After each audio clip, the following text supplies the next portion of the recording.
तो हम डिस्कस कर रहे थे विजन आईएएस के टेस्ट सीरीज को, ठीक है। स्पेशली जो फर्स्ट टेस्ट सीरीज है, जो कि सबसे इंपॉर्टेंट जो हमारा सब्जेक्ट होता है प्रीलिम्स में, वो क्या होता है, हमारा पॉलिटी होता है, ठीक है। तो पॉलिटी की ये टेस्ट सीरीज है और इसको ही हम डिस्कस कर रहे थे, ठीक है। और इसके सारे राइट्स जो होंगे इस टेस्ट सीरीज के वो विजन आईएएस के पास है। मैं जस्ट इसको यूज कर रहा हूँ डिस्कस करने के लिए। अगर कोई प्रॉब्लम होती है तो ये वीडियो डिलीट कर दी जाएगी, ठीक है। और एक बात बता दो, इसका फर्स्ट जो पार्ट है वो अपलोड हो चुका है, आपने नहीं देखा तो जाकर देख लीजिए। क्योंकि आप देखेंगे कि जैसे मैं डिस्कस कर रहा हूँ ना जिस स्ट्रेंथ से, वैसे में आप ये पाएंगे कि बहुत सारे क्वेश्चन फर्स्ट पार्ट से ही आपको इस सेकेंड पार्ट में दिख जाएंगे, ठीक है। क्योंकि मैं बहुत ही इंपॉर्टेंट पॉइंट को लेकर और बहुत ही लेंथी डिस्कशन कर रहा हूँ, तो आपको बहुत ज़्यादा हेल्पफुल होगा ये, ठीक है। तो 35 क्वेश्चन तक कल डिस्कस कर लिए थे हम, और आज हम 36 से स्टार्ट करेंगे, ठीक है। तो चलिए स्टार्ट करते हैं।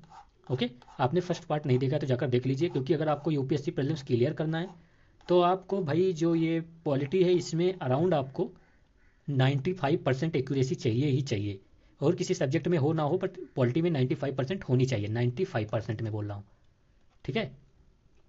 ठीक है, 36 देखते हैं। कह रहा कि an Indian citizen may lose his और her citizenship when is he and she. देखिए, जब हम सिटीजनशिप की बात करते हैं तो हमें पता है पार्ट जो सेकेंड है हमारे कॉन्स्टिट्यूशन का, वो बात करता है सिटीजनशिप की, ठीक है। सिटीजनशिप की जो पार्ट सेकेंड ऑफ कॉन्स्टिट्यूशन है, ठीक है, वो बात करता है from the article 5 to article 11, ठीक है, part second of the constitution. और अगर हम बात करें कि जो ये लूजिंग ऑफ द सिटीजनशिप है, ये हमारे कॉन्स्टिट्यूशन में बहुत ही एलोबरेटली नहीं मेंशन है। ये हमारा मेंशन करता है कि how anyone can lose his citizenship in which circumstances. ये बताता है हमारा सिटीजनशिप एक्ट जो 1955 में पास हुआ था, ठीक है। तो ये भी आप याद रखेंगे। तो ये कहता है, ये एक्ट बोलता है कि आप अपना सिटीजनशिप खो सकते हैं किस सिचुएशन में। अगर आपने पहली बात तो आपने रिनाउंस कर दिया, मतलब आपने खुद कह दिया कि मैं छोड़ रहा हूँ इंडिया की सिटीजनशिप, तो आप इंडिया की सिटीजनशिप लूज कर सकते हैं। फिर टर्मिनेशन, आपकी सिटीजनशिप टर्मिनेट हो जाएगी किस सिचुएशन में, जब आपने किसी फॉरेन कंट्री की सिटीजनशिप ले ली है तो, ठीक है, तब आपकी इंडिया की सिटीजनशिप खत्म हो जाएगी। क्योंकि इंडिया किस वे पे चलता है, सिंगल सिटीजनशिप, यहाँ पर कोई डबल सिटीजनशिप या डबल कंट्री सिटीजनशिप नहीं है। फिर और क्या वे है, एक वे आपका होता है डिप्राइवेशन या डिप्रीवेशन। डिप्रीवेशन मतलब जब पार्लियामेंट आपको डिप्राइव कर दे कि देखिए आप इंडिया के सिटीजन नहीं है। किस सर्कमस्टांसेस में पार्लियामेंट डिप्राइव कर सकती है आपको सिटीजनशिप, जब आपने वो सिटीजनशिप कोई फ्रॉड के थ्रू लिया हो, आपने कोई फ्रॉड करके सिटीजनशिप एक्वायर किया हो, या आपने डिसलॉयल्टी दिखाई हो कॉन्स्टिट्यूशन ऑफ इंडिया से, ठीक है, ये सब। या फिर आपने ड्यूरिंग द वार, अगर इंडिया किसी कंट्री से वार कर रहा है और आपने कोई सीक्रेट इन्फॉर्मेशन उससे शेयर कर दी, तो भी पार्लियामेंट आपकी सिटीजनशिप रद्द कर देगी, ठीक है। तो सिटीजनशिप एक्ट 1955 मतलब 3 वेज बताता है जिससे किसी भी सिटीजन की सिटीजनशिप खत्म हो सकती है। पहला है रिनाउंसिएशन, दूसरा है टर्मिनेशन, एंड थर्ड है डिप्राइवेशन, ओके। फिर अगर हम सिटीजनशिप की बात करें, जैसे मैंने बताया सिंगल सिटीजनशिप है इंडिया में, सिंगल सिटीजनशिप की बात होती है, और केवल पार्लियामेंट के पास पावर है कि सिटीजनशिप पर लॉ बना सके। और ये किस आर्टिकल में मेंशन है, आर्टिकल 11 टॉक अबाउट दैट कि parliament have a power to make the law related to the citizenship. तो सिटीजनशिप किस लिस्ट में आ गया आपका, आपका आ गया यूनियन लिस्ट में। तो citizenship is a part of union list, ठीक है। अब हम देखते हैं, फर्स्ट कह रहा है कि acquire the citizenship of any other foreign state during war. देखिए, पार्लियामेंट अगर आपने वॉलंटरी इन नॉर्मल सिचुएशन में आपने किसी और कंट्री की सिटीजनशिप एक्वायर कर ली है, तो आपकी इंडिया की सिटीजनशिप खत्म हो जाएगी। लेकिन अगर ड्यूरिंग वॉर आपने इंडिया की सिटीजनशिप छोड़कर कहीं दूसरे देश भाग गए और वहाँ पर उस देश की सिटीजनशिप ले ली, तो ऐसे केस में आपकी सिटीजनशिप रद्द नहीं होगी। तो ये पार्लियामेंट और गवर्नमेंट का पूरा पावर होती है कि सिटीजनशिप रद्द हो या ना हो ऐसे सिचुएशन में, तो ये नहीं होगा, ठीक है। इस केस में आपकी सिटीजनशिप नहीं रद्द होगी, ठीक है, ये आप याद रखेंगे, ओके। फिर कहें कि अनलॉफुली ट्रेड्स और communicate with the enemy during war. ये मैंने बताया कि अगर आप ऐसा काम करते हैं तो आपकी सिटीजनशिप रद्द कर दी जाएगी, और ये रद्द कौन करेगा, पार्लियामेंट करेगा। और इसको हम क्या कहते हैं, डिप्रीवेशन ऑफ सिटीजनशिप या डिप्राइवेशन, मतलब पार्लियामेंट ने आपको डिप्राइव कर दिया कि नहीं अब आप हमारे सिटीजन नहीं हैं, ठीक है। तो ये बिल्कुल है कि हाँ इस केस में आप सिटीजनशिप लूज कर सकते हैं। फिर कहें कि has been imprison in any country for 2 years after the becoming a naturalise citizen within 5 years। That's also true. ये कंडीशन है आपके सिटीजनशिप एक्ट 1955 में कि अगर आप किसी अदर कंट्री में इम्प्रिजन हो जाते हैं, किसी कोई आप पर केस हो जाता है जिससे आपको 2 ईयर से ज़्यादा सज़ा मिल जाती है, तो फिर आपकी सिटीजनशिप इंडिया में ख़त्म हो जाएगी, ठीक है। तो ये आपका सही है। तो 2 and 3 इज अ पार्ट, तो ओनली 2 करेक्ट है। इस केस में सिटीजनशिप आपका नहीं जाएगी, तो ओनली 2 इज करेक्ट। ओके, अब नेक्स्ट पर चलते हैं। ओके, 37 नंबर देखिए, ये कह रहा है कि according to the preamble of the constitution as adopted by the constituent assembly. Constitution कब अडॉप्ट किया गया था, तो हमको पता है 26 नवंबर 1949 को, और ये इन्फोर्स कब हुआ था, तो पता है 26 जनवरी 1950 को। ठीक है, तो जो प्रोविज़न है कॉन्स्टिट्यूशन के, बहुत सारे प्रोविज़न 26 जनवरी 1950 को इन्फोर्स हुए थे, या हम कह सकते हैं कि होल कॉन्स्टिट्यूशन। बट जो कुछ प्रोविजन है, जैसे सिटीजनशिप हो गया, ठीक है, सिटीजनशिप्स हो गए, कुछ प्रोविजंस ऐसे थे जो 26 नवंबर 1949 को ही आपके इन्फोर्स हो गए थे। ठीक है, तो ये आपको पता है। तो कह रहे हैं कि जब अडॉप्ट किए थे हमने कॉन्स्टिट्यूशन को, तो प्रियम्बल में कौन कौन से एडजेक्टिव जो हैं वो थे रिपब्लिक से ऐड हुए। तो जब हम प्रियम्बल पढ़ते हैं तो क्या होता है कि be the people of India, okay, having solve need to resolve to constitute India into sovereign, socialist, secular, democratic and republic. एक बात याद रखना, यहाँ पर ऐसे कोई भी यहाँ पर आपको कॉमा नहीं देखने को मिलेगा, ये कॉमा नहीं है। That means these all are of the objective of republic. So इसका कहने का मतलब है कि you can not be democratic, okay, without being a socialist and secular. Okay, तो without being secular you can not be democratic. Okay, without being sovereign India can not be a democratic, without being democratic you cannot be republic, means these all are the objective which defines and which have a adjoining meaning। मतलब इन सबको आप साथ में पढ़ेंगे, साथ में इनकी meaning है, इनको अलग अलग नहीं देखेंगे। देयर इज नो कंपर्टलाइजेशन और no division between them. Okay, तो जब हम कॉन्स्टिट्यूशन को अडॉप्ट किए थे तो हमको पता है कि उस टाइम पे हमारे दो वर्ड कॉन्स्टिट्यूशन के प्रियम्बल में नहीं थे। The word was socialist and another was a secular. so these were of the preamble were added through the 42nd constitutional amendment act 1976। okay, so they were added through this constitutional amendment act, and one more word is added in the preamble was the integrity। so unity and integrity में integrity word was added। so these three are the words which are added through the 42nd constitutional amendment act 1976। okay, तो ये word नहीं होंगे। इसके अलावा जो sovereign है हमारा, डेमोक्रेटिक है, और another is republic, these three word were already there. Okay, तो यहाँ पर हमारा क्या हो जाएगा, ऑप्शन 2। ठीक है, समझ में आ गया होगा आपको। फिर अगर हम बात करें प्रियम्बल की, थोड़ा प्रियम्बल की बात कर लेते हैं। तो एक बात आप याद रखें कि preamble is a integral part of constitution of India. तो प्रियम्बल अगर इंटीग्रल नहीं याद भी रखना है तो भी याद रखिए कि it is a part of constitution of India. ठीक है, तो preamble is a part of constitution of India. ये कब कहा गया, तो केशवानंद भारती केस में, जो कि आया था आपका 1973 में। ठीक है, सॉरी 73 में। ओके, फिर तो प्रियम्बल आपका पार्ट है, but preamble is not justiciable. ये आपका जस्टिसेबल नहीं है। ठीक है, preamble is not justiciable and preamble can be amended. Okay, क्योंकि ये पार्ट है कॉन्स्टिट्यूशन का, तो पार्लियामेंट इसको अमेंड कर सकता है।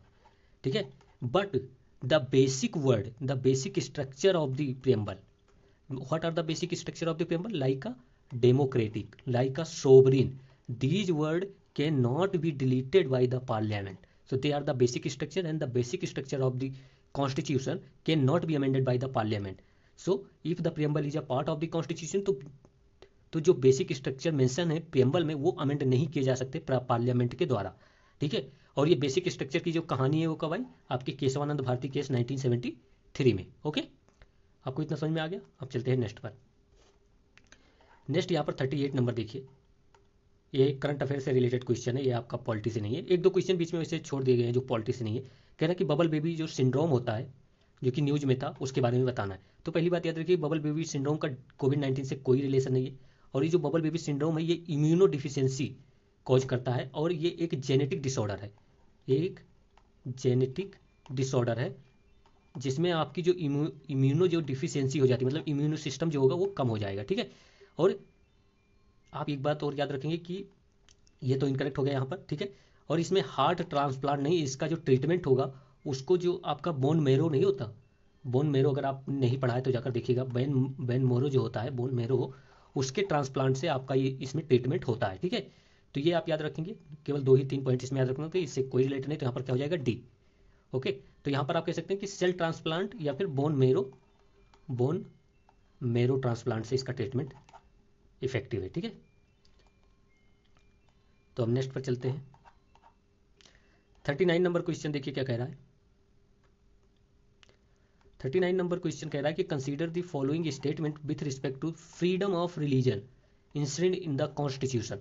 तो अगर हम फ्रीडम ऑफ रिलीजन की बात करें तो फर्स्ट वर्ड जो थोड़ा रिलीजन की बात करता है वो हमारा प्रेम्बल में शुरू हो जाता है, जो की बात करता है सेकुलर, कि we are the secular nation, okay, we have no state religion. जो स्टेट रिलीजन है वो हमारा कोई नहीं है, हम सेकुलर है।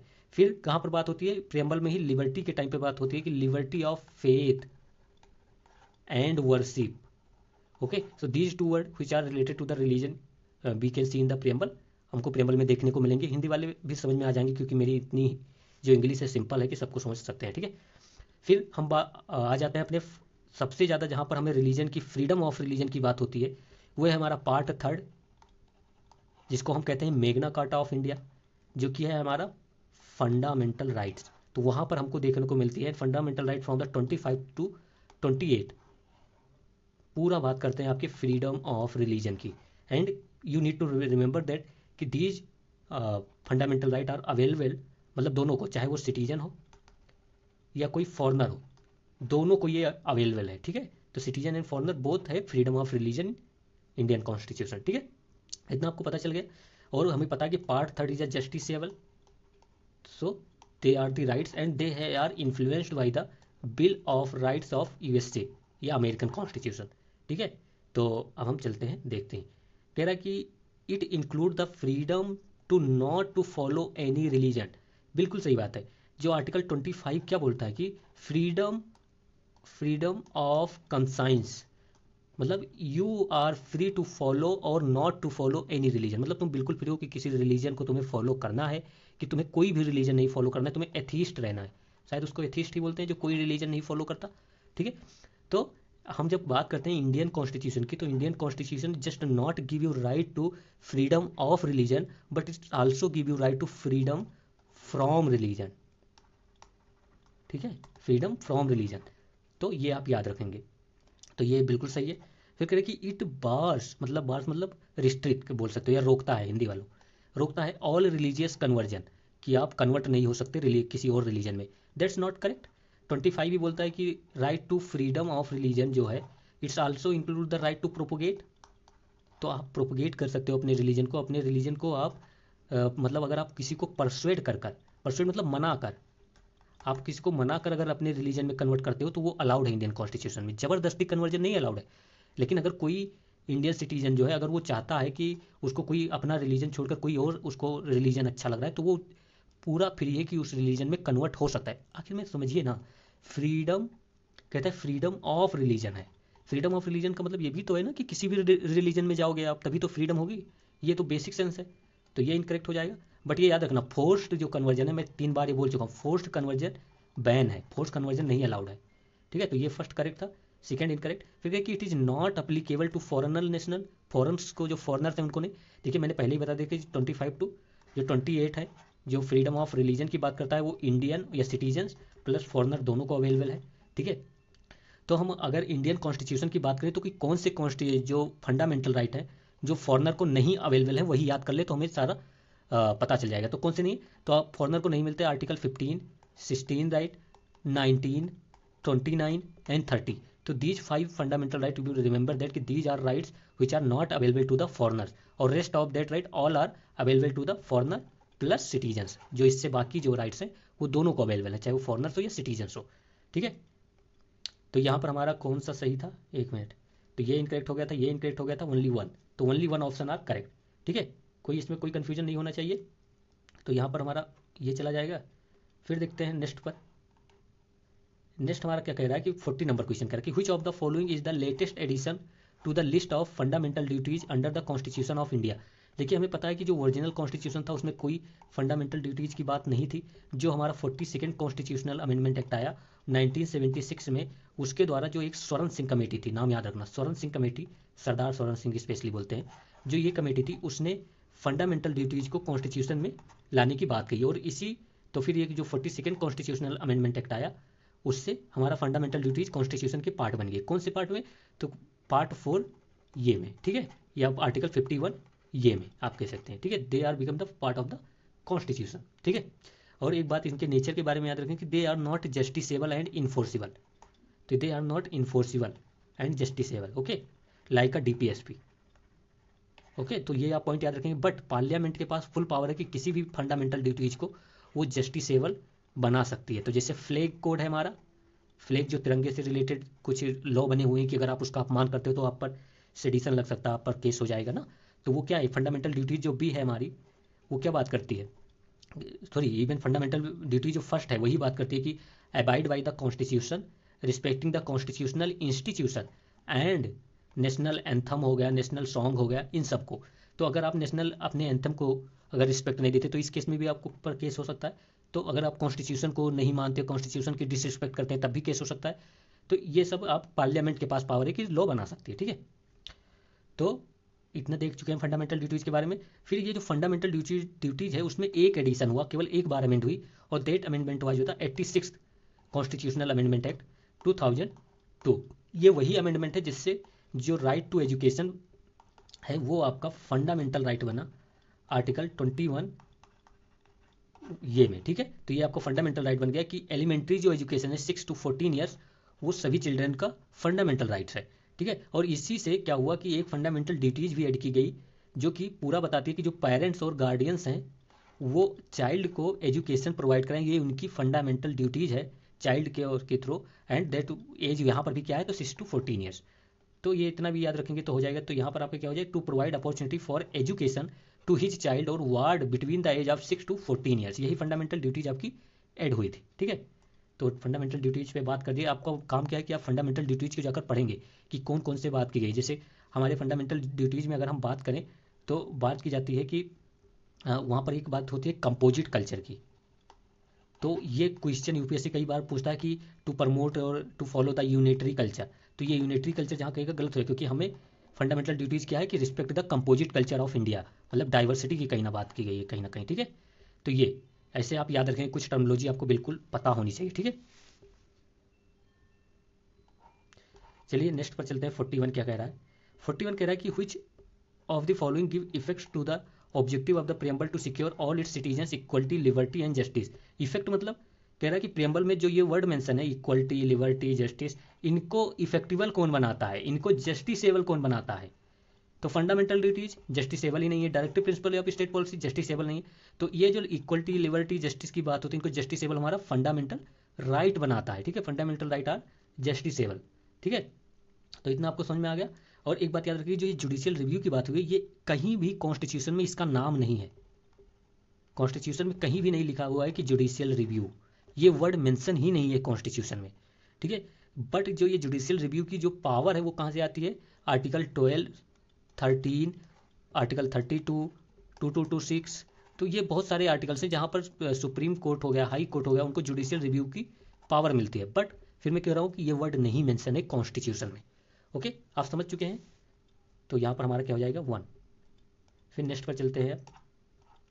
42 क्या कह रहा है, देखिए 42 कह रहा है कि consider the following statements regarding the urea gold. Urea gold से इतना समझ में आ रहा है कि कोई यूरिया होगी, और यूरिया जो हमें पता है कि एक नाइट्रोजन फर्टिलाइजर्स है, ठीक है। तो ये एक फर्टिलाइजर्स है। तो अब इसके बारे में देखते हैं। कह रहा है कि it is sulphur coated urea, that is correct. ये एक आप मान लीजिए कि आपको याद ही रखना पड़ेगा। और जो हमारी cabinet committee on economic affairs है, जिसके चेयरमैन आप इतना याद रखेंगे कि पीएम जी हैं, हमारे प्राइम मिनिस्टर जी हैं। और ये cabinet committee on economic affairs, एक बात और याद रखेंगे कि ये कोई ना तो एक कॉन्स्टिट्यूशनल बॉडी है, ये कॉन्स्टिट्यूशनल ना ये स्टेचुटरी है, ठीक है। तो इसके चेयरमैन प्रधानमंत्री जी होते हैं। उन्होंने जो यूरिया गोल्ड है उसको अलाउड कर दिया है यूज करने के लिए फार्मर्स को, ठीक है। और इसका बेनिफिट क्या है कि ये बहुत इन्वायरमेंटल फ्रेंडली है, इन्वायरमेंटल फ्रेंडली है।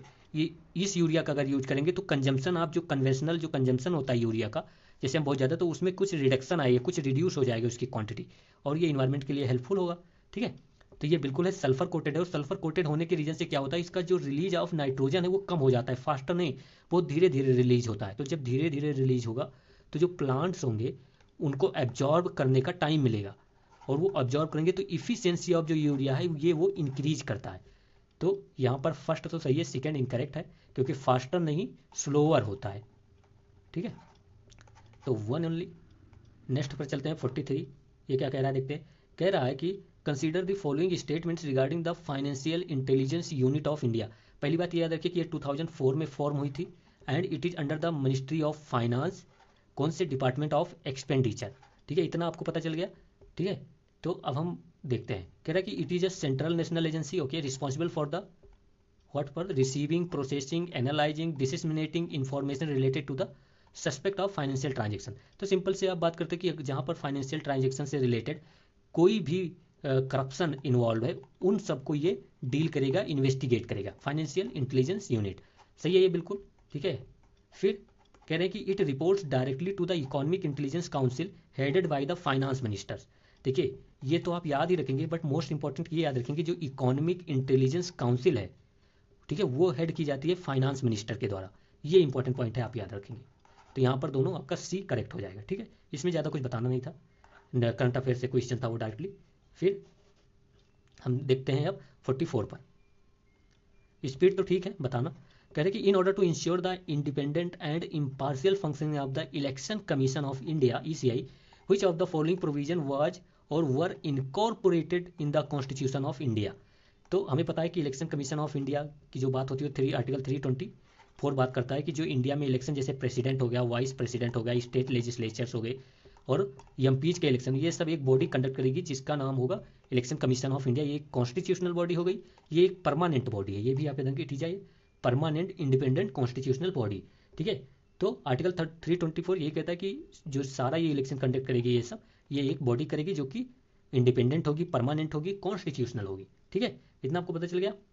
फिर देखते हैं इसके बारे में। कह रहा है कि the constitution has divided the retiring election commissioner from any further appointment by the government. देखिए अगर हम इलेक्शन कमिश्नर और चीफ इलेक्शन कमिश्नर की बात करें तो आर्टिकल जो 324 जो बोलता है वो कहता है कि एक चीफ इलेक्शन कमिश्नर होंगे, ठीक है, और any other member as president think fit.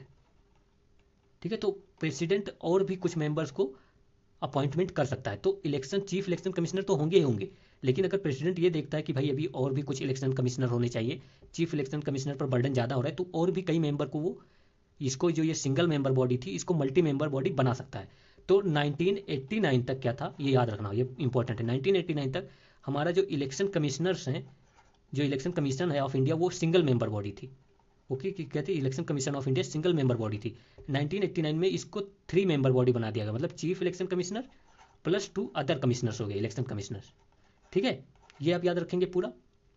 तो याद रखेंगे जो ये इलेक्शन कमिश्नर्स हो गए, जो ये इलेक्शन कमिश्नर्स हैं, दे आर नॉट डिवेड to get further employment in the government of India और गवर्नमेंट ऑफ स्टेट। तो ये मतलब इवन आफ्टर द रिटायरमेंट ये किसी भी गवर्नमेंट ऑफ इंडिया या गवर्नमेंट ऑफ स्टेट के एम्प्लॉयमेंट में जा सकते हैं, मतलब दे आर नॉट डिवेड, इनको रिस्ट्रिक्शन नहीं है इससे रिलेटेड। तो अगर कोई जैसे कि इलेक्शन कमिश्नर है, उसने अपना इलेक्शन कमिश्नर रहते हुए अपना जो टेन्योर था वो पूरा कर लिया, उसने अपना टेन्योर पूरा कर लिया, तो उस वो ये नहीं है कि अब ये मतलब और कोई एम्प्लॉयमेंट नहीं, ये अब बन क्या सकता है, ये चीफ इलेक्शन कमिश्नर के लिए अपॉइंट हो सकता है। ठीक है, तो ये है, तो ये यहाँ पर आपको कह रहा है कि जो इलेक्शन कमीशन ने जो कॉन्स्टिट्यूशन है उसने डिवेड कर दिया इलेक्शन कमिश्नर को किसी भी अपॉइंटमेंट के लिए, तो नहीं, जो इलेक्शन कमिश्नर्स हैं वो चीफ इलेक्शन कमिश्नर्स बन सकते हैं। ठीक है, फिर कहेगी the chief election commissioner can be removed in the same manner and on the same ground as a जज of the supreme court. That's true. And the वो क्या ग्राउंड है, वो ग्राउंड है आपका misbehaviour and incapacity. Okay, proven misbehaviour and incapacity एक ही ground है जिससे आपके कौन कौन से जो चीफ इलेक्शन कमिश्नर्स हैं वो रिमूव होते हैं, आपका जो केग ऑफिसर्स है वो रिमूव होता है, आपके सुप्रीम कोर्ट के जजेस, हाई कोर्ट के जजेस रिमूव होते हैं। तो ये एक ही जो ग्राउंड मेंशन है वो है मिसबिहेवियर और इनकैपेसिटी। और कौन रिमूव करेगा, तो प्रेसिडेंट चीफ इलेक्शन कमिश्नर की बात हो रही है यहाँ पर, बट जो अदर इलेक्शन कमिश्नर्स हैं उनको प्रेसिडेंट रिमूव करेगा only on the recommendation of the chief election commissioners. ठीक है, तो अगर चीफ इलेक्शन कमिश्नर कहता है कि इस इलेक्शन कमिश्नर को हटा दो तो हटा दिया जाएगा। ठीक है, तो ये बिल्कुल सही है, यहाँ पर ये इनकरेक्ट था। फिर कहेगी the constitution has specified the term of all member of election commission of India, तो that is also not true. Constitution ने जो इलेक्शन कमिश्नर्स हैं उनके जो टाइम पीरियड है, उनका जो टर्म है वो स्पेसिफाइड नहीं किया है। ठीक है, वो स्पेसिफाइड कॉन्स्टिट्यूशन ने नहीं किया, ये याद रखेंगे, बहुत इंपॉर्टेंट है। तो ये भी इनकरेक्ट, ये करेक्ट था और ये इनकरेक्ट, तो ओनली वन यहाँ पर आपका सही हो जाएगा। ठीक है, ओनली वन। और एक बात याद रखें कि कॉन्स्टिट्यूशन ने क्वालिफिकेशन भी नहीं दिया है कि जो इलेक्शन कमिश्नर्स हैं उनकी क्वालिफिकेशन क्या होनी चाहिए। ठीक है, तो ये भी याद रखेंगे। मतलब बहुत सारे फ्लॉड हैं कॉन्स्टिट्यूशन में ही इससे रिलेटेड।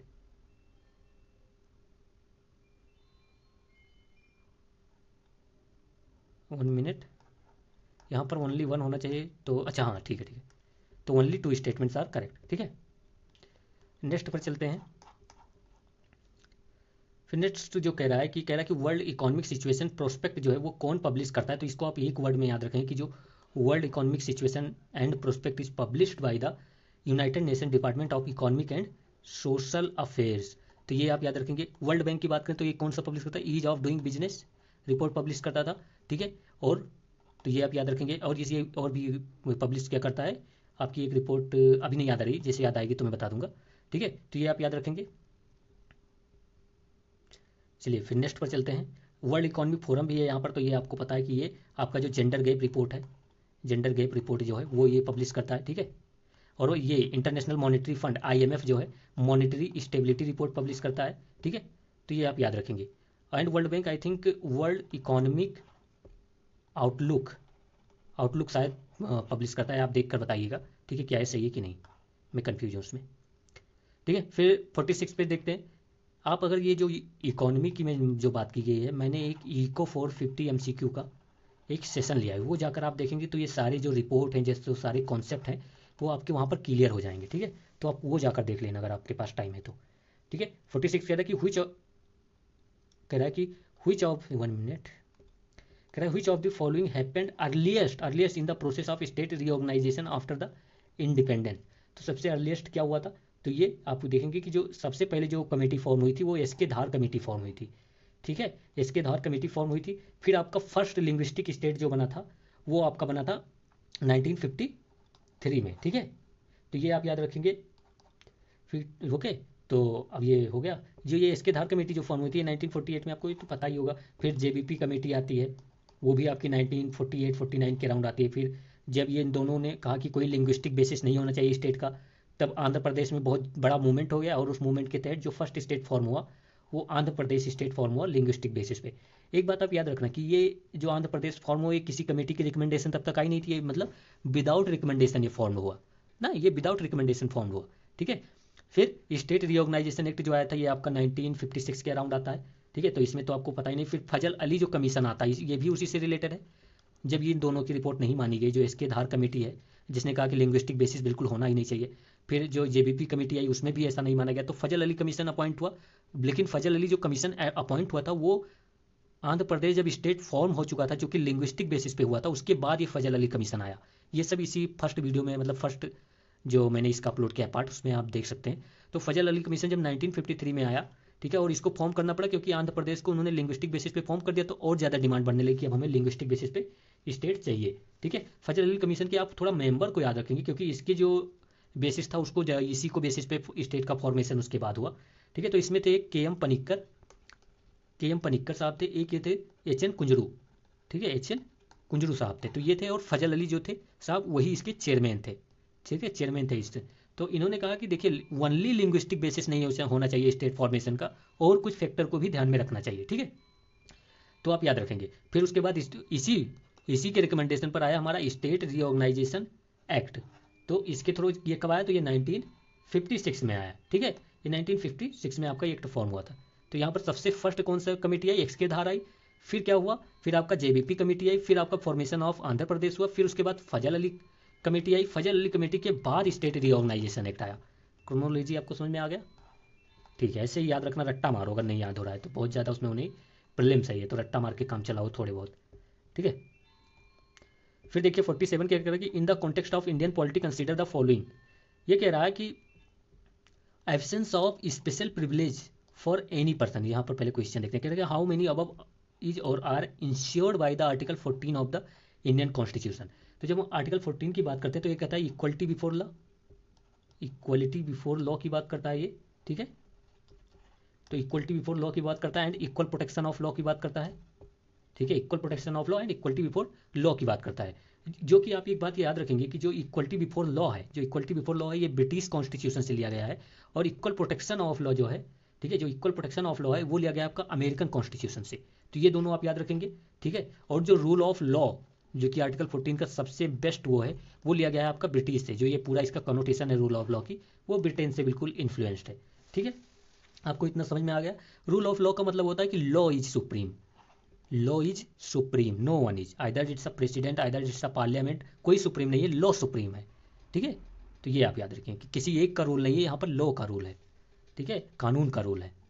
तो यहाँ पर कहते हैं कि रूल ऑफ लॉ जो है या इक्वल प्रोटेक्शन ऑफ लॉ जो है, जो या फिर जो मैंने बताया कि इक्वलिटी बिफोर लॉ की जो बात हुई, वो क्या इंश्योर करता है। तो अगर हम बात करें इक्वलिटी बिफोर लॉ मीन्स ये भी होता है कि किसी के पास स्पेशल प्रिविलेज नहीं है, सभी इक्वल हैं लॉ के सामने, लॉ के सामने सभी इक्वल हैं। तो ये बिल्कुल सही हो गया। फिर कह रहे कि रीजनेबल क्लासिफिकेशन ऑफ पर्सन। तो reasonable classification of the person कहाँ पर आपको मिलेगा, इक्वल प्रोटेक्शन ऑफ लॉ में, जिसमें ये कहता है कि अगर इक्वल लोग हैं तभी उनको इक्वल ट्रीटमेंट देना चाहिए, अगर अनइक्वल लोग हैं तो ट्रीटमेंट भी जो होगा वो अनइक्वल होगा, मतलब बेसिस ऑन दैट। तो ये आपका बी भी सही हो जाता है उस बेसिस पे, ठीक है। समझ में आ रहा है ना, कोई प्रॉब्लम होगी तो बताना जरूर। तो एब्सेंस ऑफ स्पेशल प्रिविलेज, फिर ये होगा रीजनेबल क्लासिफिकेशन ऑफ पर्सन। फिर उसके बाद क्या कहते हैं कि equality of treatment under equal circumstances, यही तो है आपका इक्वल प्रोटेक्शन ऑफ लॉ। क्या कहता है कि आप इक्वल ट्रीटमेंट देंगे जब दोनों जो है वो सर्कमस्टांसेस इक्वल है। अगर सर्कमस्टांसेस जो है अनइक्वल है तो आपको, मतलब कहते हैं कि अगर कोई रिच और पुअर है तो आप उनको इक्वली ट्रीट नहीं कर सकते। पुअर को थोड़ा आप कहेंगे सपोर्ट करेंगे कि अगर उसके पास पैसा नहीं है केस लड़ने का, तो आप आर्टिकल 39 ये फ्री लीगल एड प्रोवाइड कराएंगे, ठीक है। रिच को कुछ नहीं प्रोवाइड किया जाएगा। तो यहाँ पर अनइक्वल प्रोटेक्शन दिया गया based on the because they are unequal, ठीक है। तो ये भी सही, ये भी सही, ये भी सही। तो यहाँ पर ऑल थ्री आर करेक्ट, ठीक है। तो ये आप याद रखेंगे। ओके, नेक्स्ट पर चलते हैं 48। देखिए 48 क्या कह रहा है कि अटॉर्नी जनरल ऑफ इंडिया के बारे में पूछेगा। Attorney general of India means advocate of government, इतना ही समझिए, एडवोकेट ऑफ गवर्नमेंट। तो जब एडवोकेट है ये गवर्नमेंट का, तो इसका मतलब ये परमानेंट ऑफिशियल ऑफिस नहीं है, ये कोई परमानेंट आपकी ऑफिशियल ऑफिस नहीं है, ठीक है। ये परमानेंट एम्प्लॉयमेंट नहीं है गवर्नमेंट ऑफ इंडिया के अंडर, ये परमानेंट एम्प्लॉयमेंट नहीं है। ये इतना आप समझ चुके। अटॉर्नी जनरल की जब बात करते हैं तो याद रखना कि 76 जो आर्टिकल है वो इसकी बात करता है, आर्टिकल 76 आपकी पूरी बात करता है अटॉर्नी जनरल ऑफ इंडिया की, ठीक है। एक बात आप याद रखेंगे कि इंडिया में जितनी भी कोर्ट हैं उसमें ये किसी भी कोर्ट में इसको right to audience in all court of India में इसको अलाउ है, मतलब कहीं भी जाकर ये गवर्नमेंट का केस लड़ सकता है, ठीक है। लेकिन ये कोई ऐसा केस नहीं लड़ेगा जिसमें गवर्नमेंट के अगेंस्ट हो वो केस, वो ऐसा केस ये अटॉर्नी जनरल नहीं ले सकते। अब जब गवर्नमेंट का एडवोकेट है, अगर तुम्हारा एडवोकेट तुम्हारे अगेंस्ट केस लेगा तो कैसा लगेगा, ठीक है। तो ये नहीं कर सकता ऐसा, ठीक है। बाकी अब बात देखते हैं। कह रहे कि has the right of an audience in all court of India, बिल्कुल करेक्ट है। फिर कह रहे कि is a divided from a privilege, sorry divided from the private legal practices. मैंने कहा कि ये गवर्नमेंट ऑफ इंडिया के अंडर ये एम्प्लॉयमेंट नहीं है, ये पब्लिक एम्प्लॉयमेंट नहीं है, मतलब ये प्राइवेट लीगल प्रैक्टिस ले सकते हैं, कर सकते हैं, किसी का केस लड़ सकते हैं, बट कंडीशन क्या है कि वो गवर्नमेंट के अगेंस्ट ना हो, ठीक है। तो ये इनकरेक्ट हो जाएगा आपका, ठीक है। तो ये करेक्ट, ये इनकरेक्ट, और जैसे टू इनकरेक्ट हुआ तो ये गया, ये गया, ये गया, बी आपका सही। फिर थर्ड कह रहा है कि has the right to speak and vote. देखो राइट टू स्पीक है इसके पास, both the house of parliament, but vote नहीं कर सकता। और आपको रीजन पता है क्यों नहीं वोट कर सकते, क्योंकि ये पार्ट नहीं है पार्लियामेंट के, they are not the part of parliament, okay. तो ये आप यहाँ पर समझ चुके होंगे। तो ये आपको यहाँ पर थर्ड भी इनकरेक्ट हो जाएगा। तो two incorrect, third incorrect, first correct. फिर कहेगा enjoy all privileges immunities that are available to a member of parliament, that's true. तो यहाँ पर आपको ये fourth, one and fourth is correct. एक बात याद रखेंगे, जैसे गवर्नमेंट चेंज होगी, जो प्रेजेंट गवर्नमेंट बीजेपी की मान लेते हैं, अगर ये चेंज होगी तो जैसे ही चेंज होगी उसके बाद जो अटॉर्नी जनरल होंगे, जो एजी साहब आपके होंगे, वो अपना ऑफिस छोड़ देंगे, मतलब वो रिजाइन कर देंगे। ये कहीं कॉन्स्टिट्यूशन में नहीं मेंशन है, it is not mention in the constitution. ये एक कन्वेंशन है कि अगर गवर्नमेंट जिसने, जैसे आप मान लीजिए मेरा एडवोकेट है, मेरी पावर गई तो एडवोकेट अगर कोई मेरी जगह पर आ गया तो मेरा एडवोकेट भी चला जाएगा, उसको मेरे सारे लीगल मैटर के बारे में पता है तो वो खुद रिजाइन कर देना चाहिए उसको। ये एक मॉरल कनोटेशन है। तो वैसे ही जैसे गवर्नमेंट चेंज होगी, अगर मान लीजिए बीजेपी चेंज होकर कांग्रेस आ जाती है तो कांग्रेस अपना एडवोकेट लाएगी, वो बीजेपी के एडवोकेट को क्यों रखेगी। तो उसी प्रकार जैसे गवर्नमेंट चेंज होती है तो एडवोकेट भी चेंज हो जाते हैं, लेकिन ये कॉन्स्टिट्यूशन में नहीं मेंशन है, ये भी याद रखना कि it is not mention in the constitution. Next पर चलते हैं। अब थोड़ा स्लो चल रहा हूँ आई नो, बट अभी स्पीड अप इंक्रीज करनी पड़ेगी। ये ठीक है। 49 क्या कह रहा है, कंसिडर द फॉलोइंग स्टेटमेंट्स। कह रहा है कि प्रेसिडेंट, प्रेसिडेंट के ऊपर आ गए हैं। कह रहा है कि president can declare a national emergency on the ground of internal disturbance. देखिए जो ये इंटरनल डिस्टर्बेंस है इस पे इमरजेंसी डिक्लेयर हो सकती थी टिल 44 कॉन्स्टिट्यूशनल अमेंडमेंट एक्ट 1978। तब तक ये वही कॉन्स्टिट्यूशनल अमेंडमेंट है जिसने राइट टू जो प्रॉपर्टी है उसको एफआर से क्या बना दिया, लीगल राइट बना दिया। ठीक है, ये वही कॉन्स्टिट्यूशनल अमेंडमेंट है और ये वही कॉन्स्टिट्यूशनल अमेंडमेंट एक्ट है जिसने कहा कि देखिए जो ये इंटरनल डिस्टर्बेंस है ग्राउंड जो है कि नेशनल इमरजेंसी डिक्लेयर की जा सकती है अंडर द आर्टिकल 352, इसको इसने चेंज करके कह दिया इंटरनल डिस्टर्बेंस नहीं। क्योंकि देखिए ये वर्ड जो इंटरनल डिस्टर्बेंस ये बहुत ज़्यादा मतलब क्लियर नहीं है, किसको कह सकते हैं इंटरनल डिस्टर्बेंस। आप किसी पार्ट में थोड़ा सा मतलब कोई प्रोटेस्ट कर रहा है तो वो भी इंटरनल डिस्टर्बेंस का पार्ट हो गया, आप कह सकते हो। तो इसने कहा इंटरनल डिस्टर्बेंस को चेंज करके कर दिया आर्म्ड रेबेलियन। अगर सब लोग हथियार लेकर रेबल करने पहुंच जाते हैं, रिवोल्ट करने लगते हैं, तब आप नेशनल इमरजेंसी डिक्लेयर कर सकते हो।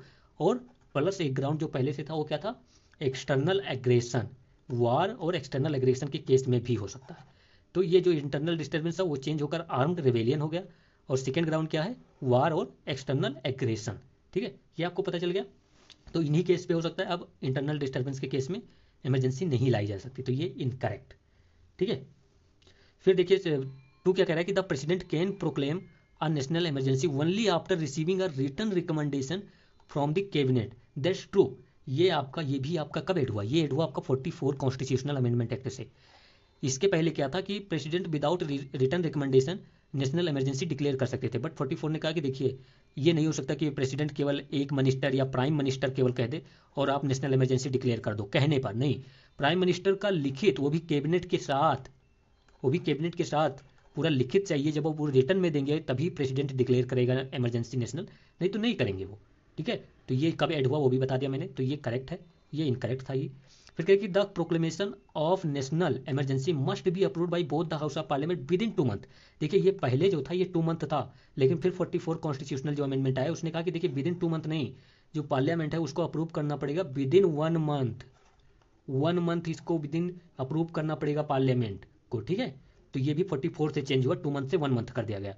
फिर देखिए, फिर कह रहा है कि फोर्थ क्या कह रहा है। ठीक है, तो यहाँ पर फोर्थ क्या है कि Lok Sabha has no control over the revocation of the national emergency. Lok Sabha के पास फुल कंट्रोल है, लोकसभा के पास फुल कंट्रोल है कि वो रिवोक कर सकता है नेशनल इमरजेंसी को। ठीक है, और वो डिसअप्रूव कर सकता है कॉन्टिन्यूएशन, जो इमरजेंसी कंटिन्यू हो रही है उसको डिसअप्रूव कर सकता है लोकसभा, तो उसके पास पूरी कंट्रोल है। ठीक है, तो और नेशनल इमरजेंसी के कंटिन्यूएशन के लिए हर 6 मंथ पर अप्रूवल की जरूरत पड़ती है, हर 6 मंथ पर अप्रूवल चाहिए ये। ठीक है, तो ये रिकरिंग अप्रूवल जो है ये भी कहीं ना कहीं 44 कॉन्स्टिट्यूशनल अमेंडमेंट एक्ट में इम्पोज किया गया। तो यहाँ पर आपका ये इनकरेक्ट, ये इनकरेक्ट, ये करेक्ट, ये आपका इनकरेक्ट। ठीक है, तो आपका कौन सा आंसर यहाँ पर हो जाएगा, तो ओनली 1। ठीक है, आप समझ चुके होंगे, तो आपका ओनली 1 आर करेक्ट। नेक्स्ट पर चलते हैं। नेक्स्ट देखिए 50 नंबर क्या कह रहा है कि which of the following is not an example of exercise of fundamental rights. कौन सा एग्जाम्पल नहीं कि आप फंडामेंटल राइट को एंजॉय कर रहे हैं। ठीक है, देखते हैं। कह रहा है कि a farmer sales his farms and start a business. Article 19, article 19 किसकी बात करता है, कि फ्रीडम ऑफ प्रोफेशन की बात करता है कि आप फ्रीली कोई भी प्रोफेशन, ऑक्यूपेशन या बिजनेस प्रैक्टिस कर सकते हैं, तो आप सेल करो या कुछ भी करो, तो ये आपका फंडामेंटल राइट है, तो ये आंसर नहीं होगा। ठीक है, नॉट करेक्ट पूछा है, और मेरा एक ये याद रखना, मैं हमेशा जो नॉट करेक्ट हो या करेक्ट हो, जो नॉट करेक्ट होगा मैं उसके गलत मार्क करूंगा। आप उसी को, अगर नॉट करेक्ट पूछेगा तो सही मान लेना, और जब करेक्ट पूछेगा तो मैं जो सही मानूंगा वो आप मान लेना कि ये सही है। ये मेरा मतलब सॉल्व करने का भी है, आप उसी तरीके से सोचेंगे तो ये सही है। फिर कह रहे कि a person from Gujarat moves to Maharashtra and settle there, तो right to movement, right to movement is a part of fundamental right under the article 19। तो देखिए right to movement within the India is part of 19 article, but जो आपका जो abroad movement है वो आपका article 21 का पार्ट है। ये दोनों में आप कंफ्यूज नहीं होंगे। ठीक है, तो you can move through out the territory of India, तो ये भी आपका एफ है। फिर कह रहे कि आ पर्सन इनहेरिट्स प्रॉपर्टी। देखो राइट टू प्रॉपर्टी जो है, जो राइट टू प्रॉपर्टी है उसको 44 से मैंने बताया कि उसको एक लीगल राइट बना दिया गया अंडर द आर्टिकल 300 ये, तो इसको आप कॉन्स्टिट्यूशनल राइट भी बोल सकते हैं, but it is no more the fundamental right.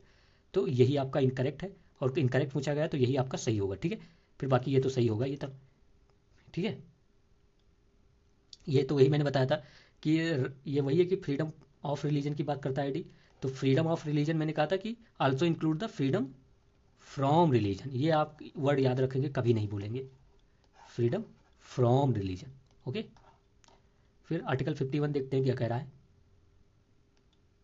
Article 51 यहाँ पर आपको दे रहा है कि कुछ कॉन्स्टिट्यूशनल प्रोविजन है और कह रहा है कि कहाँ से हमने अडॉप्ट किया है, कहाँ से हम इसको अडॉप्ट करके लाए हैं। तो फंडामेंटल जो राइट्स है यहाँ पर आपका, ये जो फंडामेंटल राइट है आप बिल्कुल जानते हैं कि फंडामेंटल राइट जो है वो हमारे फ्रांस से बिल्कुल नहीं है वो, ठीक है। तो फंडामेंटल राइट जो है हमारे यूएसए से इन्फ्लुएंस्ड है, हमारे फंडामेंटल राइट किससे इन्फ्लुएंस्ड है, यूएसए से, ठीक है। फिर कह रहा है कि directive principle of state policy, अगर हम डायरेक्टिव प्रिंसिपल ऑफ जो स्टेट पॉलिसी डीपीएसपी की अगर हम बात करते हैं तो ये हमारा कहाँ से आता है, ये यहाँ पर बिल्कुल आपका सही है, ये आता है हमारा आयरिश कॉन्स्टिट्यूशन से। तो ये करेक्ट मैच है, आयरलैंड इसको कहते, आप कहते हैं ये पहले आयरिश था, ठीक है। तो डीपीएसपी आपका आयरिश कॉन्स्टिट्यूशन से आता है।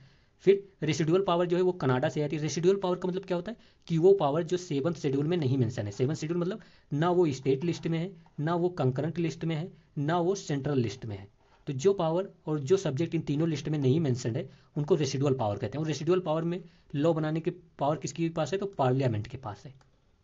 Parliament alone can make law over the residual subject, ठीक है। और जो गवर्नमेंट ऑफ इंडिया एक यूपीएससी ने पूछ रखा है 1935 में आया था, उसमें रेसिडुअरी पावर किसके पास थी, तो गवर्नर जनरल के पास, ठीक है, गवर्नर जनरल के पास थी वो।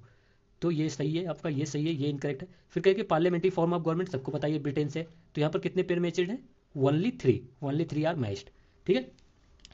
तो आप ये याद रखें। बाकी आप एडॉप्टेशन की बात करें तो कुछ और भी जैसे देख सकते हैं कि जैसे जो नॉमिनेशन ऑफ राज्यसभा का जो प्रेसिडेंट जी करते हैं वो कहाँ से लिया गया है, तो वो आयरलैंड से ही लिया गया है, तो आप याद रखेंगे।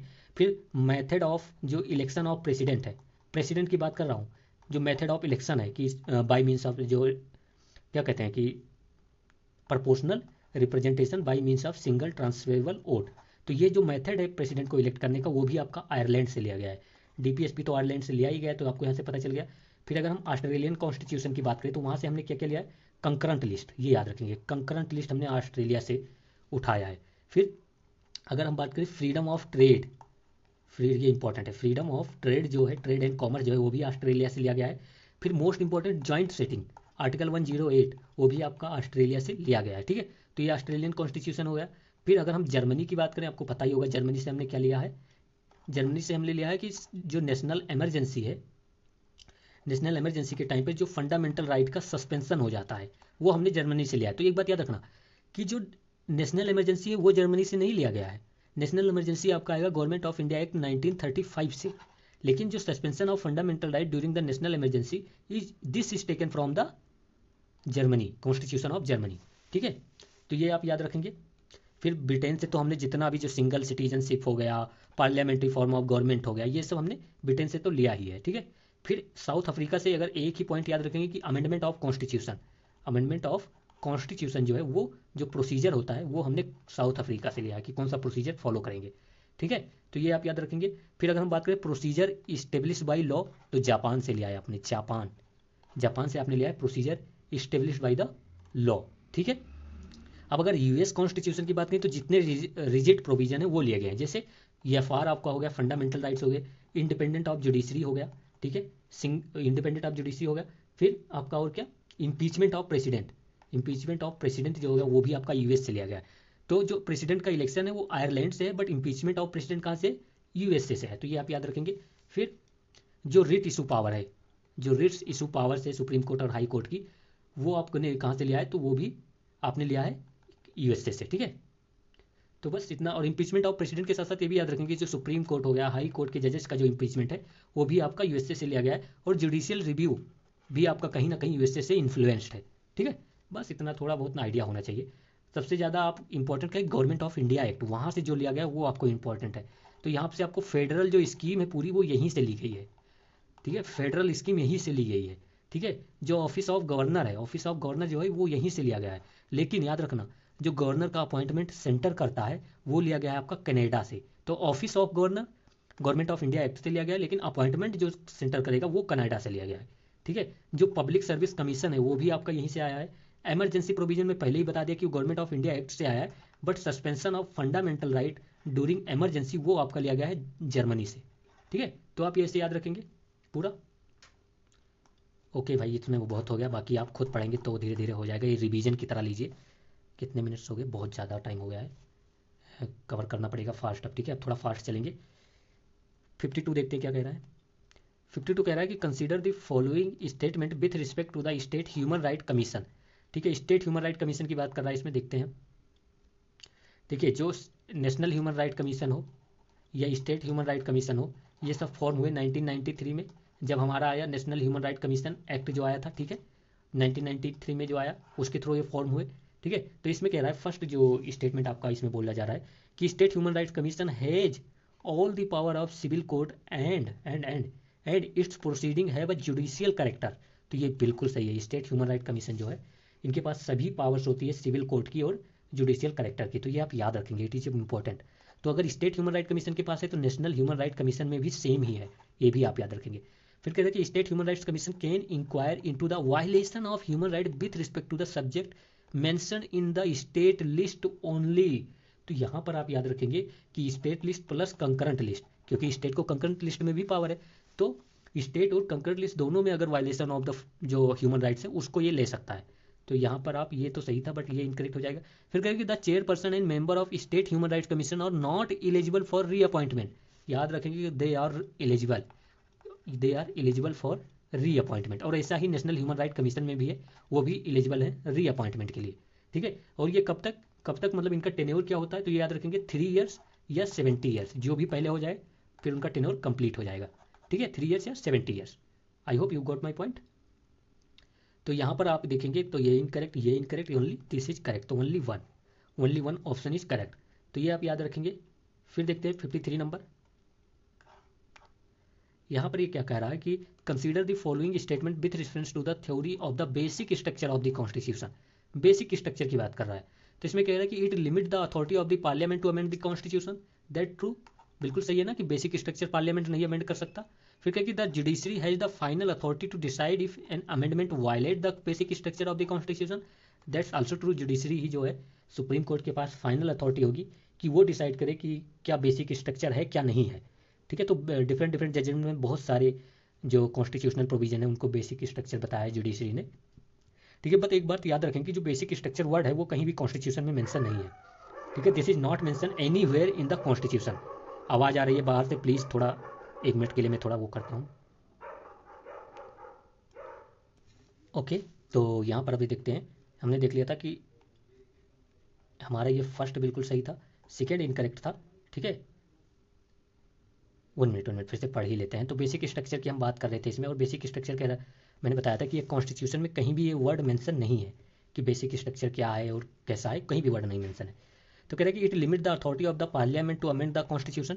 बिल्कुल सही बात है, ये पार्लियामेंट के अमेंडिंग पावर पर लिमिटेशन लगाता है। फिर कह रहे कि जुडिशरी जो है वो फाइनल अथॉरिटी होती है कि ये डिसाइड करे कि कौन सा अमेंडमेंट बेसिक स्ट्रक्चर को वायलेट कर रहा है कि नहीं कर रहा है, ये भी सही है, जुडिशरी के पास फाइनल अथॉरिटी है। फिर कहे कि it applies to the all amendment since the coming into force of the constitution. देखिए, जो बेसिक स्ट्रक्चर की डॉक्ट्रिन है वो आई आपकी 1973 में केशवानंद भारती केस में।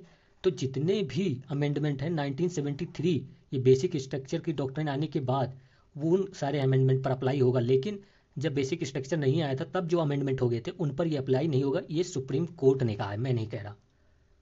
ठीक है, तो ये सुप्रीम कोर्ट ने कहा है, तो ये इनकरेक्ट हो जाएगा, तो यहाँ पर आपका ओनली 2 पेयर करेक्ट हो जाएगा। ओके, अब जैसे कुछ बेसिक स्ट्रक्चर की मैं बात करूँ तो जैसे rule of law, supreme court ने कहा कि ये बेसिक स्ट्रक्चर है, तो अब ये है। ठीक है, फिर जैसे सुप्रीम कोर्ट ने कहा कि सेकुलर, डेमोक्रेटिक, सोवरिन, ठीक है, ये हमारी बेसिक स्ट्रक्चर है, तो है। ठीक है, फिर जैसे सुप्रीम कोर्ट ने कहा कि judicial review is a basic structure है। अभी रिसेंटली में, ये बहुत इंपॉर्टेंट है याद रखना, इंडिपेंडेंट ऑफ लोअर जुडिशरी और डिस्ट्रिक्ट जुडिशरी जो है, लोअर जो जुडिशरी वो भी बताया कि सुप्रीम कोर्ट ने कि ये बेसिक स्ट्रक्चर ऑफ कॉन्स्टिट्यूशन है। Please do remember that. Okay, independent of lower judiciary. Okay, तो ये आप याद रखना, पहले से तो ये तो था कि इंडिपेंडेंट ऑफ जो जुडिशरी है वो बेसिक स्ट्रक्चर है, बट स्पेशलिटली जो बिल्कुल स्पेशल मेंशन किया गया वो अभी किया गया कि जो लोअर जुडिशरी वो भी बेसिक स्ट्रक्चर का पार्ट है। तो यहाँ पर 1 and 2 ओनली करेक्ट, तो ओनली 2 स्टेटमेंट्स। 44 पर जाते हैं, कह रहे हैं कि who among the following determines the qualification and the manner of selection of member of finance commission. देखिए जो फाइनेंस कमीशन है वो हमारा जो कॉन्स्टिट्यूशन है वो कहता है कि एवरी 5 ईयर पर जो प्रेसिडेंट साहब हैं वो फाइनेंस कमीशन एक फाइनेंस कमिश्नर अपॉइंट करेंगे जो कि डिसाइड करेगा क्या फाइनेंशियल डिवोल्यूशन होना चाहिए सेंटर और स्टेट के बीच। ठीक है, तो ये पावर किसके पास है अपॉइंटमेंट की? प्रेसिडेंट के पास। करंटली बात करें तो जो हमारा फाइनेंस कमिश्नर जो बॉडी है वो 5 मेंबर बॉडी है। तो एक आप कह सकते हैं फाइनेंस कमिश्नर होते हैं चीफ, प्लस 4 अदर मेंबर्स भी होते हैं। ठीक है, तो ये आप याद रखेंगे। और तो इसमें कह रहा है कि मैनर ऑफ सिलेक्शन जो है फाइनेंस कमीशन का या क्वालिफिकेशन कौन डिसाइड करेगा? तो ये सब डिसाइड करने की पावर किसके पास होती है? तो पार्लियामेंट के पास पावर होती है। ठीक है, तो इतना आप याद रखेंगे। और एक बात, जो फाइनेंस कमीशन की जो रिकमेंडेशन होती है वो बाइंडिंग नहीं है गवर्नमेंट पर, वो बाइंडिंग गवर्नमेंट पे नहीं होती, लेकिन जनरली जो भी गवर्नमेंट होती है वो मान लेती है। ठीक है, फिर कह रहे हैं कि the fundamental duties were added to the Indian constitution recommendation of which of the following commission or committee. ये मैंने फंडामेंटल ड्यूटीज का जब कराया था तभी बताया था, सरदार स्वरण सिंह कमेटी ने रिकमेंड किया था। फिर 42nd कॉन्स्टिट्यूशनल अमेंडमेंट में 10 फंडामेंटल ड्यूटीज को ऐड कर दिया गया। फिर एक और फंडामेंटल ड्यूटीज जो 11 फंडामेंटल ड्यूटीज है उसको ऐड किया गया 86th कॉन्स्टिट्यूशनल अमेंडमेंट से। ठीक है, जो कि एजुकेशन से रिलेटेड है, इतना ही याद रखिए। ठीक है, फिर ये आपको हो गया। जो सरकारिया कमीशन है और जो पंछी कमीशन है ये सेंटर और स्टेट के रिलेशन से रिलेटेड है। ठीक है, जो एल एम सिंघवी कमेटी है ये आपकी पंचायती राज से थोड़ा रिलेटेड है। बाकी मुझे नहीं लगता इतना ज़्यादा जरूरी, ये अभी अपना देखिए, जब वो आएंगे क्वेश्चन तो वो देख लेंगे आप। फिर यहाँ पर देखिए कह रहा कि consider the following statement regarding the constituent amendment bill. जो कॉन्स्टिट्यूशनल अमेंडमेंट बिल है उसके बारे में बताना है। कह रहा कि आप bill amending the federal provision, federal provision मतलब जो प्रोविजन वो प्रोविजन है जो सेंटर और स्टेट के बीच के पावर की बात करते हैं, जैसे 7th शेड्यूल। ठीक है, जैसे 7th शेड्यूल, जैसे इलेक्शन ऑफ प्रेसिडेंट, जैसे जो जुडिशियल है जो जुडिशरी की पावर की बात करता है। ठीक है, इंडिपेंडेंट ऑफ जुडिशरी ये भी एक फेडरल फीचर्स है। ठीक है, इंडिपेंडेंट ऑफ जुडिशरी एक फेडरल फीचर्स है। 7th शेड्यूल में जो सब्जेक्ट मैटर्स है वो फेडरल फीचर्स है। फिर आपका इलेक्शन ऑफ प्रेसिडेंट जो है एक फेडरल फीचर्स है। ठीक है, तो these are called the federal features of the constitution. तो जो फेडरल प्रोविजन है अगर उनको अमेंड करना है तो स्पेशल मेजोरिटी चाहिए आपको, प्लस हाफ स्टेट की रेक्टिफिकेशन चाहिए, वो भी सिंपल मेजोरिटी से। ये कल बात की थी हमने। ठीक है, वही रिपीट हुआ यहाँ पर, तो ये बिल्कुल सही है। ठीक है, तो याद रखेंगे। फिर एक बात पॉइंट याद रखिए कि कॉन्स्टिट्यूशनल अमेंडमेंट जो बिल होता है, कॉन्स्टिट्यूशनल अमेंडमेंट जो बिल है उस पर प्रेसिडेंट को साइन करनी ही पड़ेगी, मतलब प्रेसिडेंट बाउंड है साइन करने के लिए। ये कल बात की थी हमने कि अंडर जो कॉन्स्टिट्यूशनल अमेंडमेंट है 24 कॉन्स्टिट्यूशनल अमेंडमेंट एक्ट आया 1971 में, उसने कहा कि प्रेसिडेंट के पास कोई पावर नहीं है जब उसके पास कॉन्स्टिट्यूशनल अमेंडमेंट बिल जाता है। ना तो प्रेसिडेंट उसको विदहोल्ड कर सकता है, ना उसको रिटर्न कर सकता है। President must sign, must sign. और एक बात याद रखें कि कॉन्स्टिट्यूशनल अमेंडमेंट बिल में, ये पीवाईक्यू है आपका, उसमें कहा गया कि कॉन्स्टिट्यूशनल अमेंडमेंट बिल में प्रेसिडेंट की प्रायर रिकमेंडेशन नहीं चाहिए। ठीक है, तो प्रेसिडेंट को बहुत कम पावर होती है, तो ये हमारा सही है। फिर कहें कि अबोलिशन और creation of legislative council in state require special majority of the parliament. देखिए जो लेजिस्लेटिव काउंसिल स्टेट में होती हैं उनको अबोलिशन और क्रिएशन के लिए केवल सिंपल मेजोरिटी चाहिए पार्लियामेंट में। पार्लियामेंट केवल सिंपल मेजोरिटी से क्रिएट कर सकता है, बट जो स्टेट है, जो स्टेट है उसको स्पेशल मेजोरिटी चाहिए। स्टेट स्पेशल मेजोरिटी से पास करके बिल भेजेगा पार्लियामेंट में, तो पार्लियामेंट सिंपल मेजोरिटी से पास कर देगा। ठीक है, तो ये एक सिंपल मेजोरिटी जो है यहाँ पर स्पेशल मेजोरिटी नहीं है, और ये कोई अमेंडमेंट भी नहीं है। जो कॉन्स्टिट्यूशन कहता है कि जो सिंपल मेजोरिटी से कॉन्स्टिट्यूशन में अमेंडमेंट होगा वो जो कॉन्स्टिट्यूशनल अमेंडमेंट 368 है उसके अंडर नहीं आएगा। ठीक है, तो ये आपका इनकरेक्ट हो जाएगा, ये करेक्ट है। तो ओनली 1 आर करेक्ट हियर। ठीक है, आप समझ चुके होंगे। ये कल इस पर बहुत डिटेल, आज के जो मैं बता दूं कि 10 से 12 क्वेश्चंस हैं वो आपको कल के वीडियो से ही सॉल्व हो जाएंगे। मैं ऐसे ही मतलब पॉइंट टू पॉइंट बात करता हूँ। फिर 57 देखते हैं। 57 देखिए यहाँ पर क्या कह रहा है कि consider the following statement regarding the short selling. ये आपका आ गया स्टॉक मार्केट का क्वेश्चन, न्यूज में था जब हिंडनबर्ग रिपोर्ट आई थी, जो आई थी रिपोर्ट आप जानते ही होंगे। ठीक है, तो शॉर्ट सेलिंग का क्या मतलब होता है कि आपने किसी से स्टॉक बोरो करके और फिर उसी को सेल कर दिया जब उसकी प्राइस डिक्रीज हुई। ये सब मैंने आपको इको जो 450 है उसमें ये आपको बहुत अच्छे से कराया, वहाँ पर आप जाकर कर लीजिएगा। तो कह रहे हैं कि it involve selling a stock not owned at the time of trade. That's true. ठीक है, दैट्स ट्रू, बोरो करके वो सेल करता है। ठीक है, तो जैसे मान लीजिए ये कैसे सिस्टम होता है कि जैसे मैं हूँ मुझे पता चला कि ये जो टाटा का स्टॉक है वो अभी जो 600 रुपये है ये 2-4 दिन में 300 पहुँच जाएगा। मुझे ये पता चल गया, कहीं से ये न्यूज़ मिल गई कि इसके स्टॉक में भारी गिरावट है।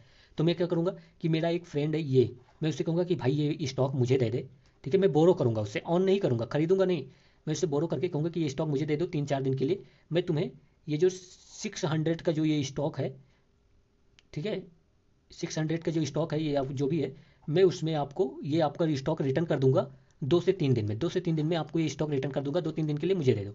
तो ये उसने मुझे स्टॉक दे दिया। अभी मैंने इसका ये स्टॉक अभी इसको 600 रुपये दिए नहीं है, I have not paid him 600, बस मैं उससे बोरो कर लिया। फिर जैसे फ्यूचर में उसकी प्राइस गिरी जैसे मैंने उससे वो स्टॉक क्या किया, सेल कर दिया फिर से। तो इसमें जो बेनिफिट होता है वही आपका शॉर्ट सेलिंग से होता है। अगर नहीं समझ में आया तो कोई बात नहीं, आप जाकर वहाँ से देखेंगे तो आपको समझ में आ जाएगा, ठीक है। तो ये बिल्कुल सही है। फिर कह रहे हैं कि SEBI permit short selling for both retail and institutional investors. तो ये आप याद रखेंगे कि सेबी ने दोनों को परमिट किया है, तो यहाँ पर 2 करेक्ट है, ठीक है। और नहीं, अगर नहीं समझ में आता तो आप इतना समझिए कि हाँ ये ऐसा नॉट ऑन होता है और ये दोनों अलाउड है। ये अभी पॉलिटी का है तो पॉलिटी पे ज़्यादा फोकस करते हैं, इकॉनमी का जब सॉल्व करेंगे तो इकॉनमी पे फोकस कर लेंगे, ठीक है। बस इतना याद रखिए कि वो बोरो करके बाइंग और सेलिंग होती है और उसमें जो बेनिफिट हो जाता है वही उसी को हम शॉर्ट सेलिंग कहते हैं। फिर 58 क्या कह रहा है कि consider the following statement regarding the amendment procedure of Indian constitution. जो अमेंडमेंट प्रोसीजर है उसके बारे में पूछा गया है, ठीक है। तो देखते हैं, कह रहा है कि a bill seeking to amend the constitution can be initiated in the state legislature. आपको पता है जो कॉन्स्टिट्यूशनल अमेंडमेंट है वो ओनली पार्लियामेंट कर सकता है, स्टेट के पास कोई पावर नहीं है कॉन्स्टिट्यूशन के अमेंडमेंट करने के लिए, ठीक है। तो कॉन्स्टिट्यूशनल अमेंडमेंट बिल का जो इनिशिएशन है, जो इनिशिएटेड है, जो इंट्रोडक्शन है, वो केवल पार्लियामेंट में हो सकता है। और पार्लियामेंट के किसी भी हाउस में, लोकसभा हो, ठीक है, चाहे वो लोकसभा हो चाहे वो राज्यसभा हो, किसी भी हाउस में इंट्रोडक्शन हो सकता है। और दोनों के द्वारा, चाहे वो कोई मिनिस्टर्स हो या कोई प्राइवेट मेंबर्स हो, दोनों इंट्रोडक्शन कर सकते हैं, ठीक है। तो ये इनकरेक्ट हो जाएगा। फिर कह रहे कि आप प्रिविलेज मेंबर जी सॉरी आप private member can initiate a constitutional amendment bill. यही तो अभी बात किया मैंने कि प्राइवेट मेंबर भी कॉन्स्टिट्यूशनल अमेंडमेंट बिल ला सकते हैं, ठीक है। और each house of the parliament must pass the constitutional amendment bill separately. बिल्कुल सही बात। कॉन्स्टिट्यूशनल अमेंडमेंट बिल के केस में कोई जॉइंट सेटिंग नहीं होती है, याद रखना, no joint sitting provision in case of constitutional amendment bill. ये होता है आपके ऑर्डिनरी बिल में, आपका और भी कहाँ जॉइंट सेटिंग नहीं होता, मनी बिल के केस में भी नहीं होता, ठीक है। तो ये भी हमारा करेक्ट है। तो यहाँ पर आपके ऑप्शन क्या हो जाएंगे, ओनली 2, ठीक है, ओनली 2 आर करेक्ट। नेक्स्ट पर चलते हैं। Next 1 minute, 1 minute, yes yes 59। अब आप देखिए क्या कह रहा है। 59 कह रहा है कि कह रहा है कि with reference to the direct to mobile technology consider the following statements. Direct to mobile के बारे में पूछा गया इसमें। तो फर्स्ट इसमें कह रहा है कि it does not require internet connectivity to stream TV content directly to a mobile phone. तो इंटरनेट कनेक्टिविटी की कोई रिक्वायरमेंट नहीं होता। जैसे मान लीजिए आप केबल से कनेक्ट कर दिए ना टीवी को, मोबाइल से केबल, तो वहाँ पर आपको इंटरनेट की कनेक्टिविटी नहीं जरूरत होती, ठीक है। केबल ट्रांसमिटिंग भी इसको आप कह सकते हैं। अगर आप जो केबल लगाकर अपने मोबाइल से जो एलसीडी पे पूरा सब कुछ देखते हो, वो क्या है, वो डायरेक्ट टू मोबाइल से कनेक्ट हो जाता है विदाउट इंटरनेट। तो ये आपका यहाँ पर सही है। और यहीं से अब आप इतना ही याद रख लोगे तो प्रीलिम्स में ऐसे ही क्वेश्चन आएगा। फिर कहेगी it is compatible with all types of mobile. भाई जो जिसमें डाटा सिस्टम का मतलब जिसमें ट्रांसफ़र या डाटा केबल का प्रोविज़न ही नहीं होता, ठीक है, वो कहाँ से उसमें मतलब पॉसिबल होगा। तो it is not compatible for the all phone. और 2G 3G मतलब ऐसा नहीं है, और मतलब सब में कंपेटेबल नहीं है ये, ठीक है। तो ये आप याद रखेंगे। तो ये इनकरेक्ट हो जाएगा, तो ओनली 1 यहाँ पर आपको करेक्ट मिलेगा, ठीक है। हम नेक्स्ट पर चलते हैं।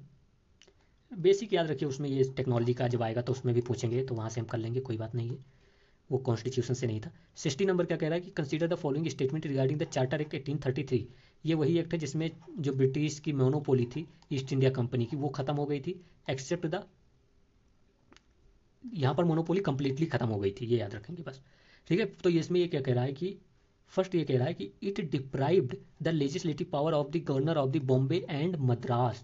तो दैट्स करेक्ट, ये बिल्कुल आपका करेक्ट है कि ये चार्टर एक्ट जो 1833 था उसने, ये आपका सेंट्रलाइजेशन ऑफ पावर का पीक था।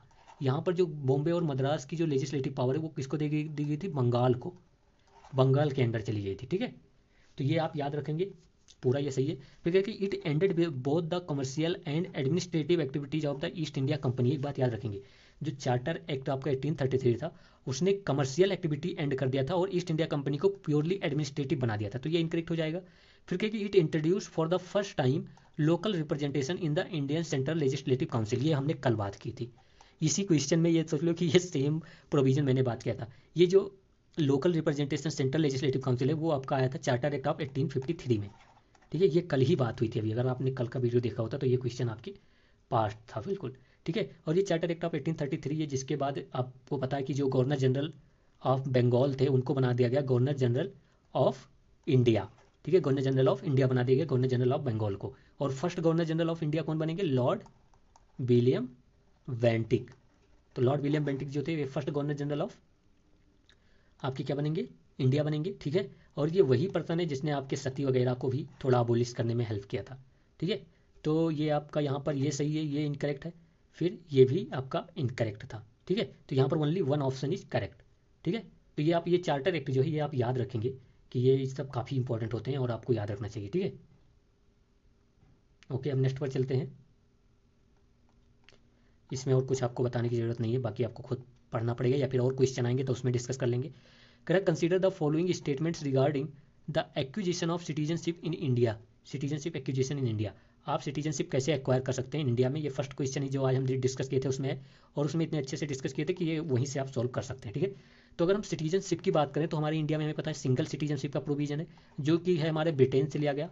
ठीक है, सिंगल सिटीजनशिप का, डबल सिटीजनशिप का कोई प्रोविजन नहीं है। और जो सिटीजनशिप पर जो लॉज हैं वो ओनली कौन बना सकता है? तो पार्लियामेंट बना सकता है। ये मैं नहीं कर रहा, ये कह रहा, ये आपका जो आर्टिकल 11 है वो बोलता है कि पार्लियामेंट अलोन है power to make laws on citizenship.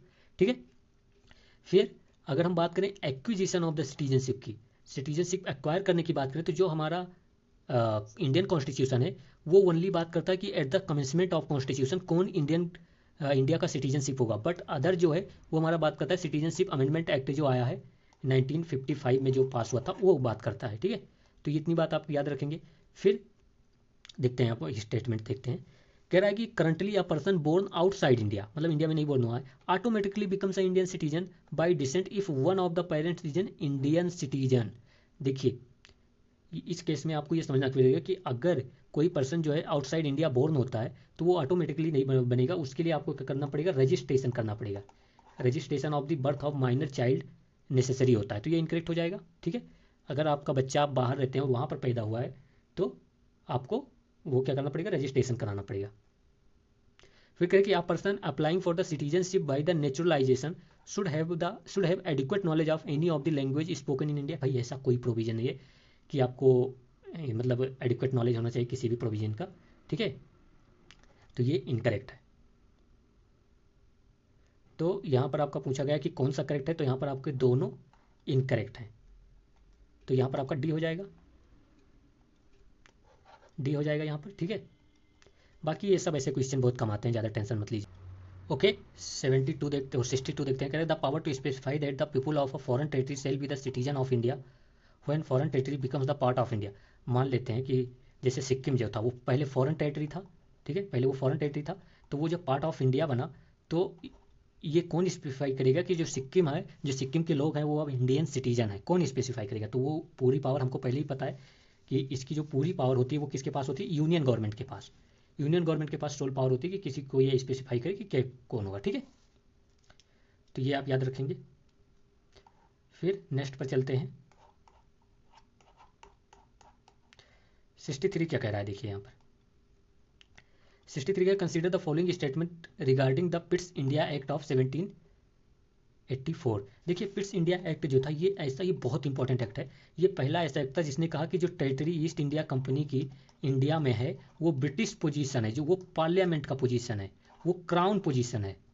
मतलब उसने जो ईस्ट इंडिया की कंपनी की टेरिटरी को सबसे सुप्रीम अथॉरिटी इस एक्ट ने बताया कि ये these are the territory British position in India. ठीक है, तो पार्लियामेंट का कंट्रोल इसने ज़्यादा बढ़ा दिया। फिर ये वही एक्ट है जिसने जो बोर्ड ऑफ डायरेक्टर्स होते थे एंड एक और बॉडी लेकर आया जिसको कहते थे बोर्ड ऑफ कंट्रोल। ठीक है, तो जो बोर्ड ऑफ डायरेक्टर्स थे उसने उन्हें कहा कि आप केवल commercial nature of east India company जो कॉमर्स से रिलेटेड है वो देखेंगे, और बोर्ड ऑफ कंट्रोल क्या करेगा? सिविल, मिलिट्री और पॉलिटिकल अफेयर्स को देखेगा।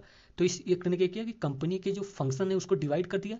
अब बोर्ड ऑफ कंट्रोल जो है वो मिलिट्री हो गया, सिविल रिलेटेड हो गया, पॉलिटिकल अफेयर्स हो गया, वो देखने लगा। ठीक है, बोर्ड ऑफ कंट्रोल। और जो बोर्ड ऑफ डायरेक्टर है उनकी पावर कन्फाइन कर दी गई कि आप केवल कमर्शियल मैटर्स देखिए, आप ट्रेड से रिलेटेड मैटर देखिए।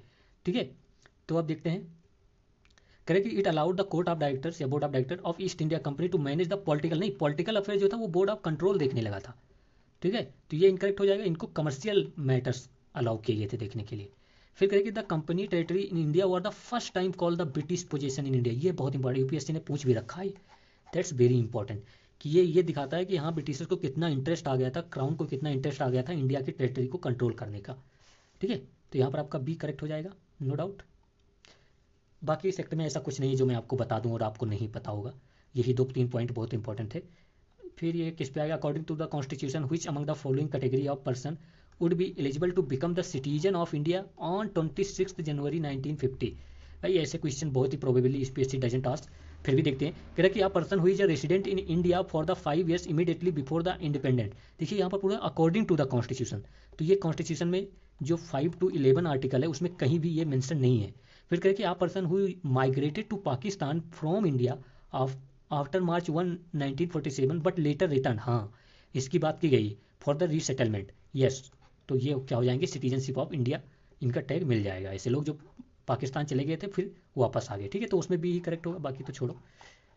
फिर कह रहा है कि 65 क्या कह रहा है, कह रहा है consider the following statement with reference to the 30 metre telescope.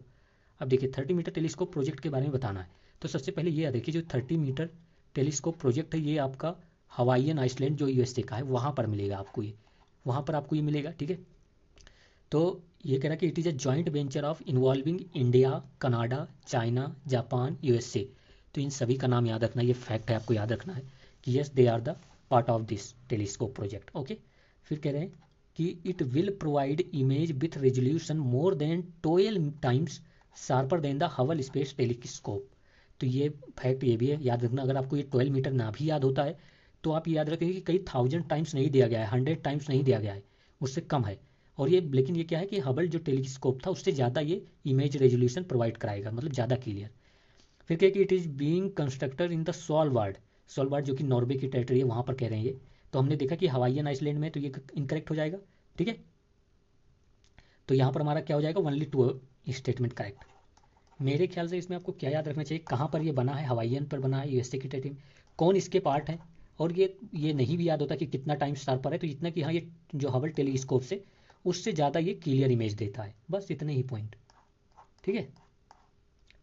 फिर देखते हैं 66 का, कह रहा है consider the following statement. Statement 1 कह रहा है कि जो parliamentary system is based on the doctrine of separation of powers between the legislature and executive.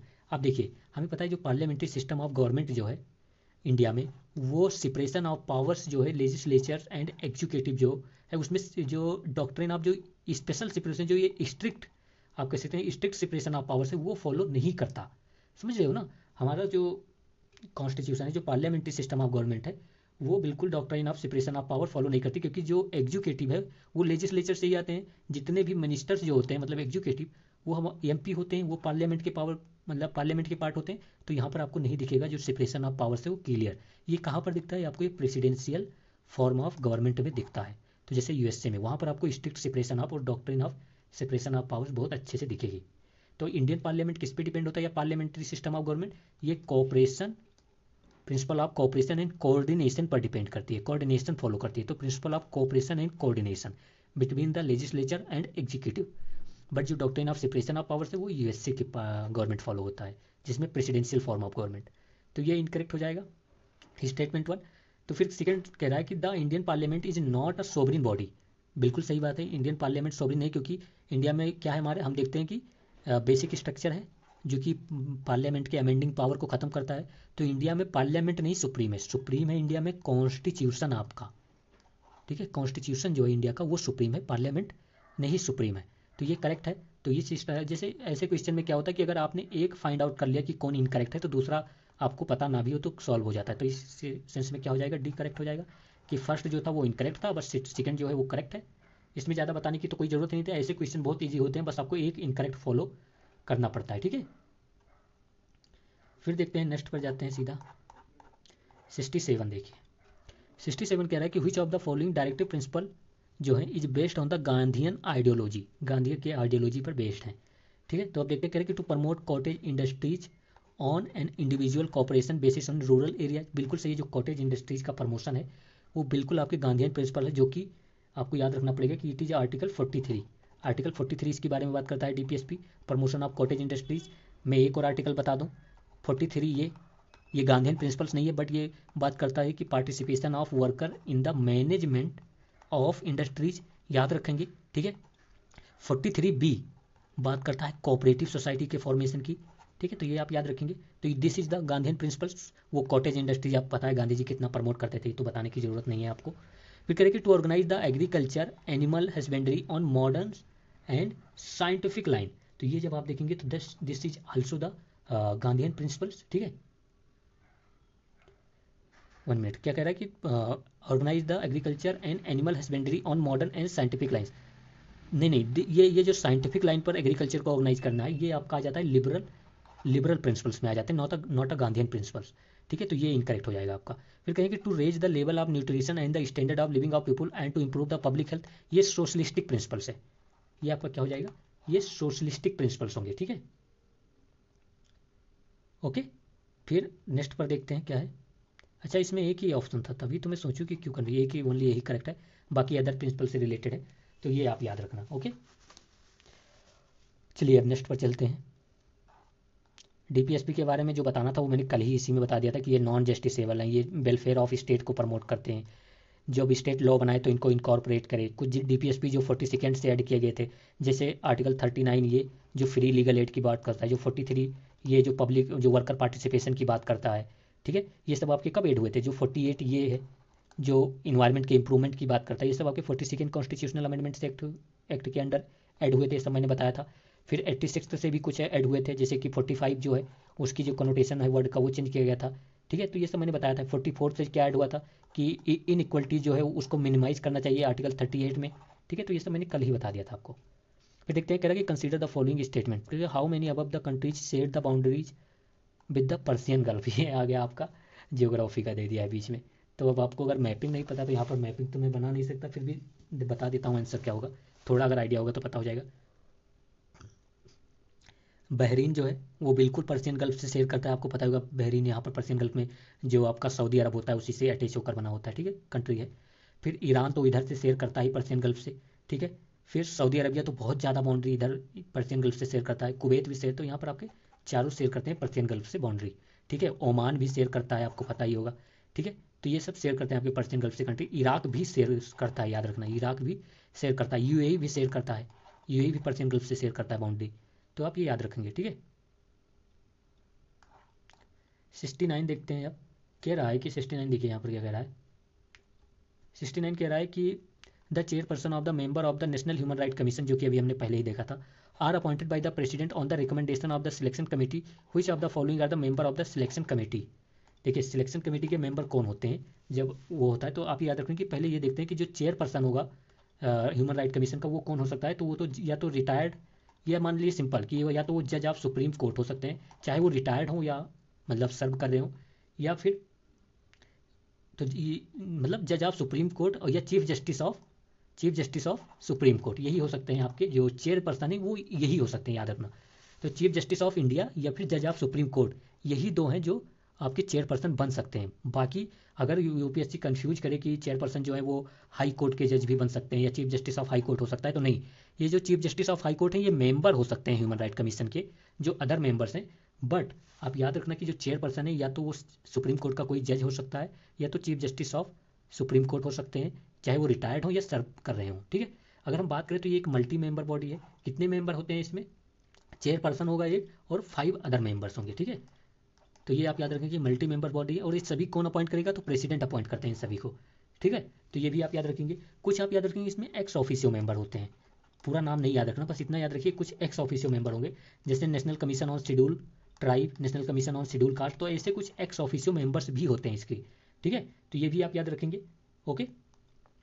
तो अब यहाँ पर पूछा गया कि जो नेशनल ह्यूमन राइट कमीशन के चेयरपर्सन है वो किसके रिकमेंडेशन पर अपॉइंट किए जाते हैं, ठीक है। तो अगर हम रिकमेंडेशन की बात करें तो यहाँ पर एक कमेटी फॉर्म होती है, और जिसमें कौन कौन से मेंबर्स होंगे आपके, लीडर ऑफ अपोजिशन होगा, ठीक है, यूनियन होम मिनिस्टर्स होंगे, प्राइम मिनिस्टर जी होंगे, लीडर ऑफ जो सॉरी स्पीकर होगा यहाँ पर, ठीक है, स्पीकर जी होंगे यहाँ पर, तो स्पीकर आपके यहाँ पर दिख जाएंगे, तो ये आप याद रखेंगे, ठीक है। और कौन होगा, 1 मिनट, तो कौन कौन से होंगे, लीडर ऑफ अपोजिशन होंगे, यूनियन होम मिनिस्टर होंगे, प्राइम मिनिस्टर्स होंगे, एंड स्पीकर ऑफ लोकसभा होगा, और डिप्टी स्पीकर, यही मैं कंफ्यूज हो रहा था, डिप्टी स्पीकर ऑफ राज्यसभा होंगी। तो जो ये चेयरमैन ऑफ राज्यसभा ये पार्ट नहीं होते, मतलब प्रेसिडेंट वाइस प्रेसिडेंट जो होगा वो पार्ट नहीं होगा, ठीक है।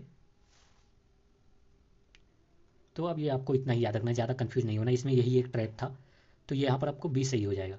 तो याद रखना, वो ज़्यादा इंपॉर्टेंट नहीं है, बस इतना थोड़ा आइडिया होना चाहिए था, जो कि आइडिया आपको मिल चुका है, ठीक है। फिर क्या हो गया 70 देखते हैं। ये कह रहा है कि recently the prime minister of India visited the Kalaram mandir in Nashik Maharashtra.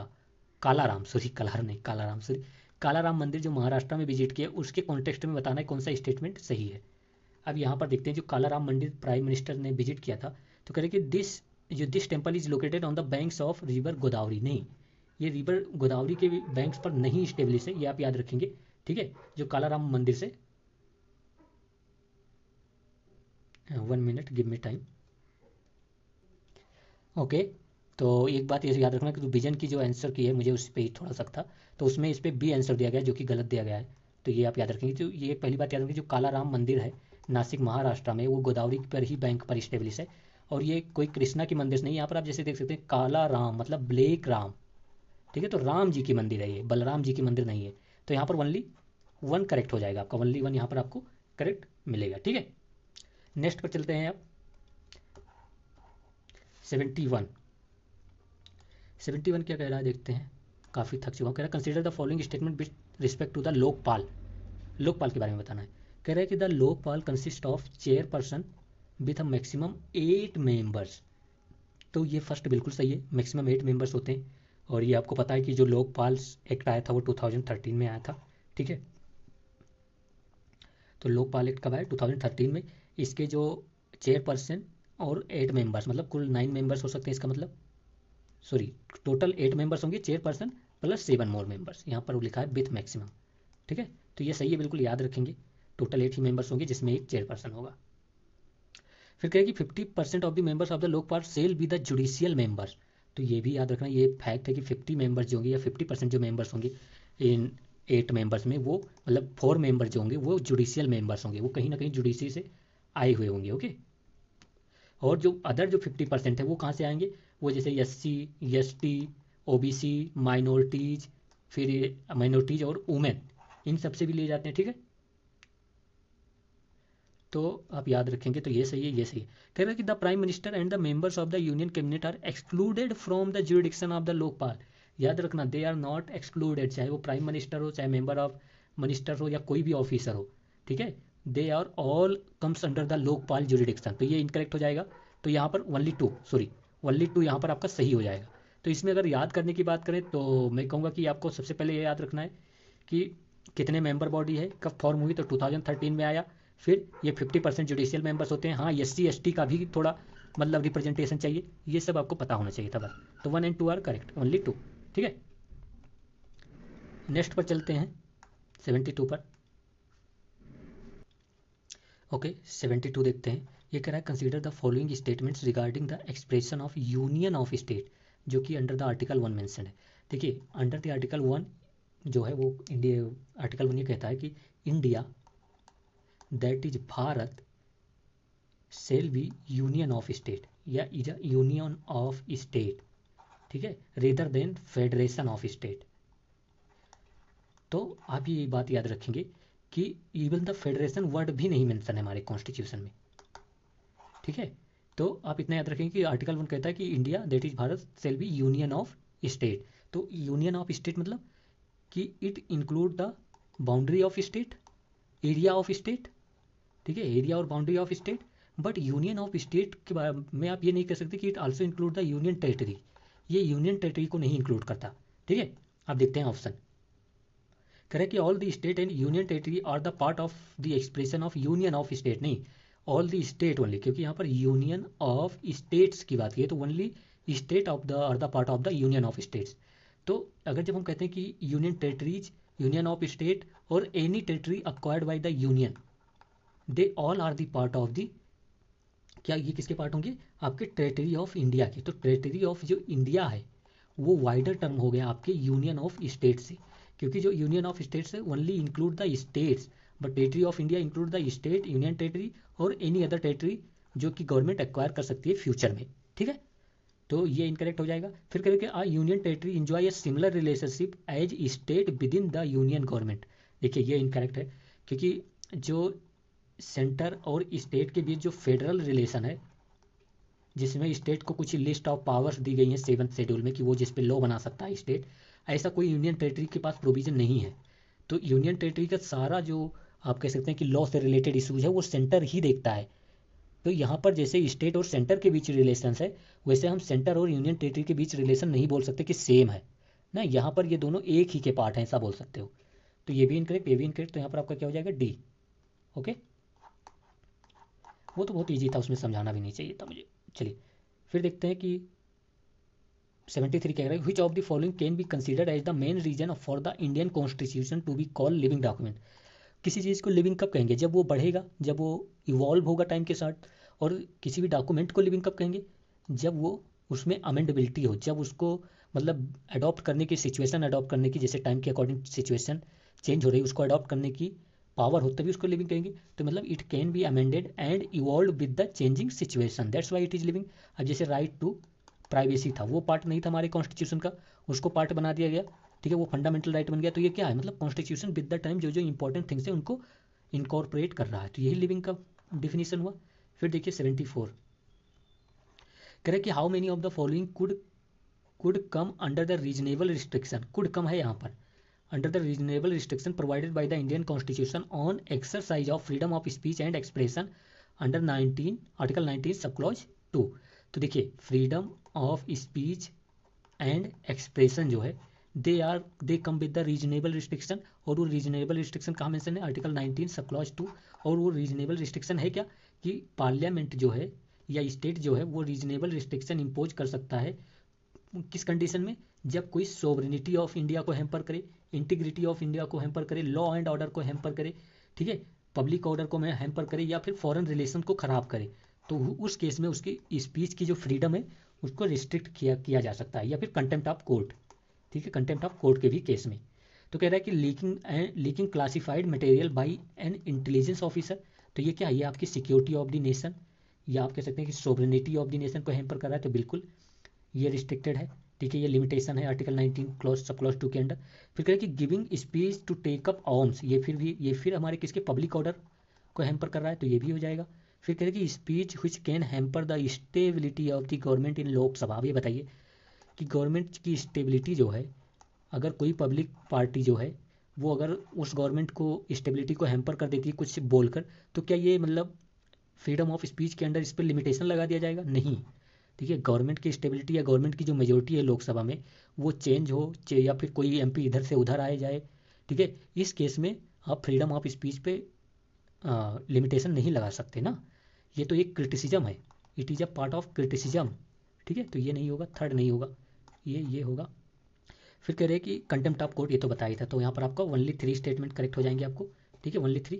हम नेक्स्ट पर चलते हैं 75 देखिए, ये कह रहा है consider the following statement regarding the amendment of the constitution. देखिए इंडियन कॉन्स्टिट्यूशन के अमेंडमेंट पे बात कर चुके हैं कि ये हमारा लिया गया है साउथ अफ्रीकन कॉन्स्टिट्यूशन से, ठीक है, अमेंडेबिलिटी जो है।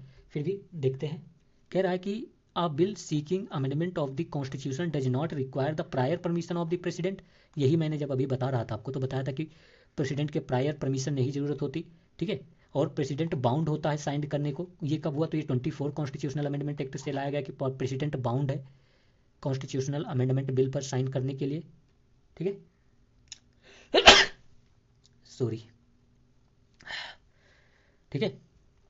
फिर टू क्या कह रहा है कि all constitutional amendment bill must be rectified by the half of the state. नहीं भाई, वो कॉन्स्टिट्यूशनल अमेंडमेंट बिल जो फेडरल प्रोविजन को चेंज करे उन्हीं केस में स्टेट का रेक्टिफिकेशन चाहिए, ठीक है, और रेस्ट ऑफ दी जो जितनी भी कॉन्स्टिट्यूशनल अमेंडमेंट बिल है उनमें स्टेट की रेक्टिफिकेशन नहीं चाहिए, पार्लियामेंट अलोन इज इनफ, ठीक है। तो एक बात और भी पॉइंट याद रखने की, जो स्टेट लेजिस्लेचर है वो कॉन्स्टिट्यूशन को अमेंड नहीं कर सकता, वो बिल ऐसा नहीं ला सकता, इंट्रोडक्शन नहीं हो सकता स्टेट लेजिस्लेचर में कि कॉन्स्टिट्यूशन को अमेंड करना है, ठीक है। फिर कॉन्स्टिट्यूशनल अमेंडमेंट बिल में कोई ज्वाइंट सेटिंग नहीं होती, ये भी आपको याद ही रखना चाहिए। जो सिंपल मेजोरिटी से कॉन्स्टिट्यूशन अमेंड किया जाएगा वो आर्टिकल 368(2) के अंडर कॉन्स्टिट्यूशनल अमेंडमेंट नहीं माना जाएगा। तो ये कुछ प्रोविजन आप याद रखेंगे, ठीक है। तो ये सही था यहाँ पर, फिर ये इनकरेक्ट था, तो ओनली 1 आर करेक्ट। ओके, फिर चलते हैं नेक्स्ट क्वेश्चन पर।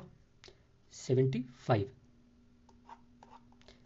कैग के बारे में पूछा गया है, आर्टिकल 148। कुछ आर्टिकल भी आपको पता होना चाहिए। हमें पता है कि कैग जो controller and auditor general of India को हम क्या बोलते हैं कि ही इज़ द मतलब पब्लिक पर्स गार्डियन, ठीक है। और क्या बोलते हैं, he is the head of the Indian audit, head of the Indian audit, ठीक है।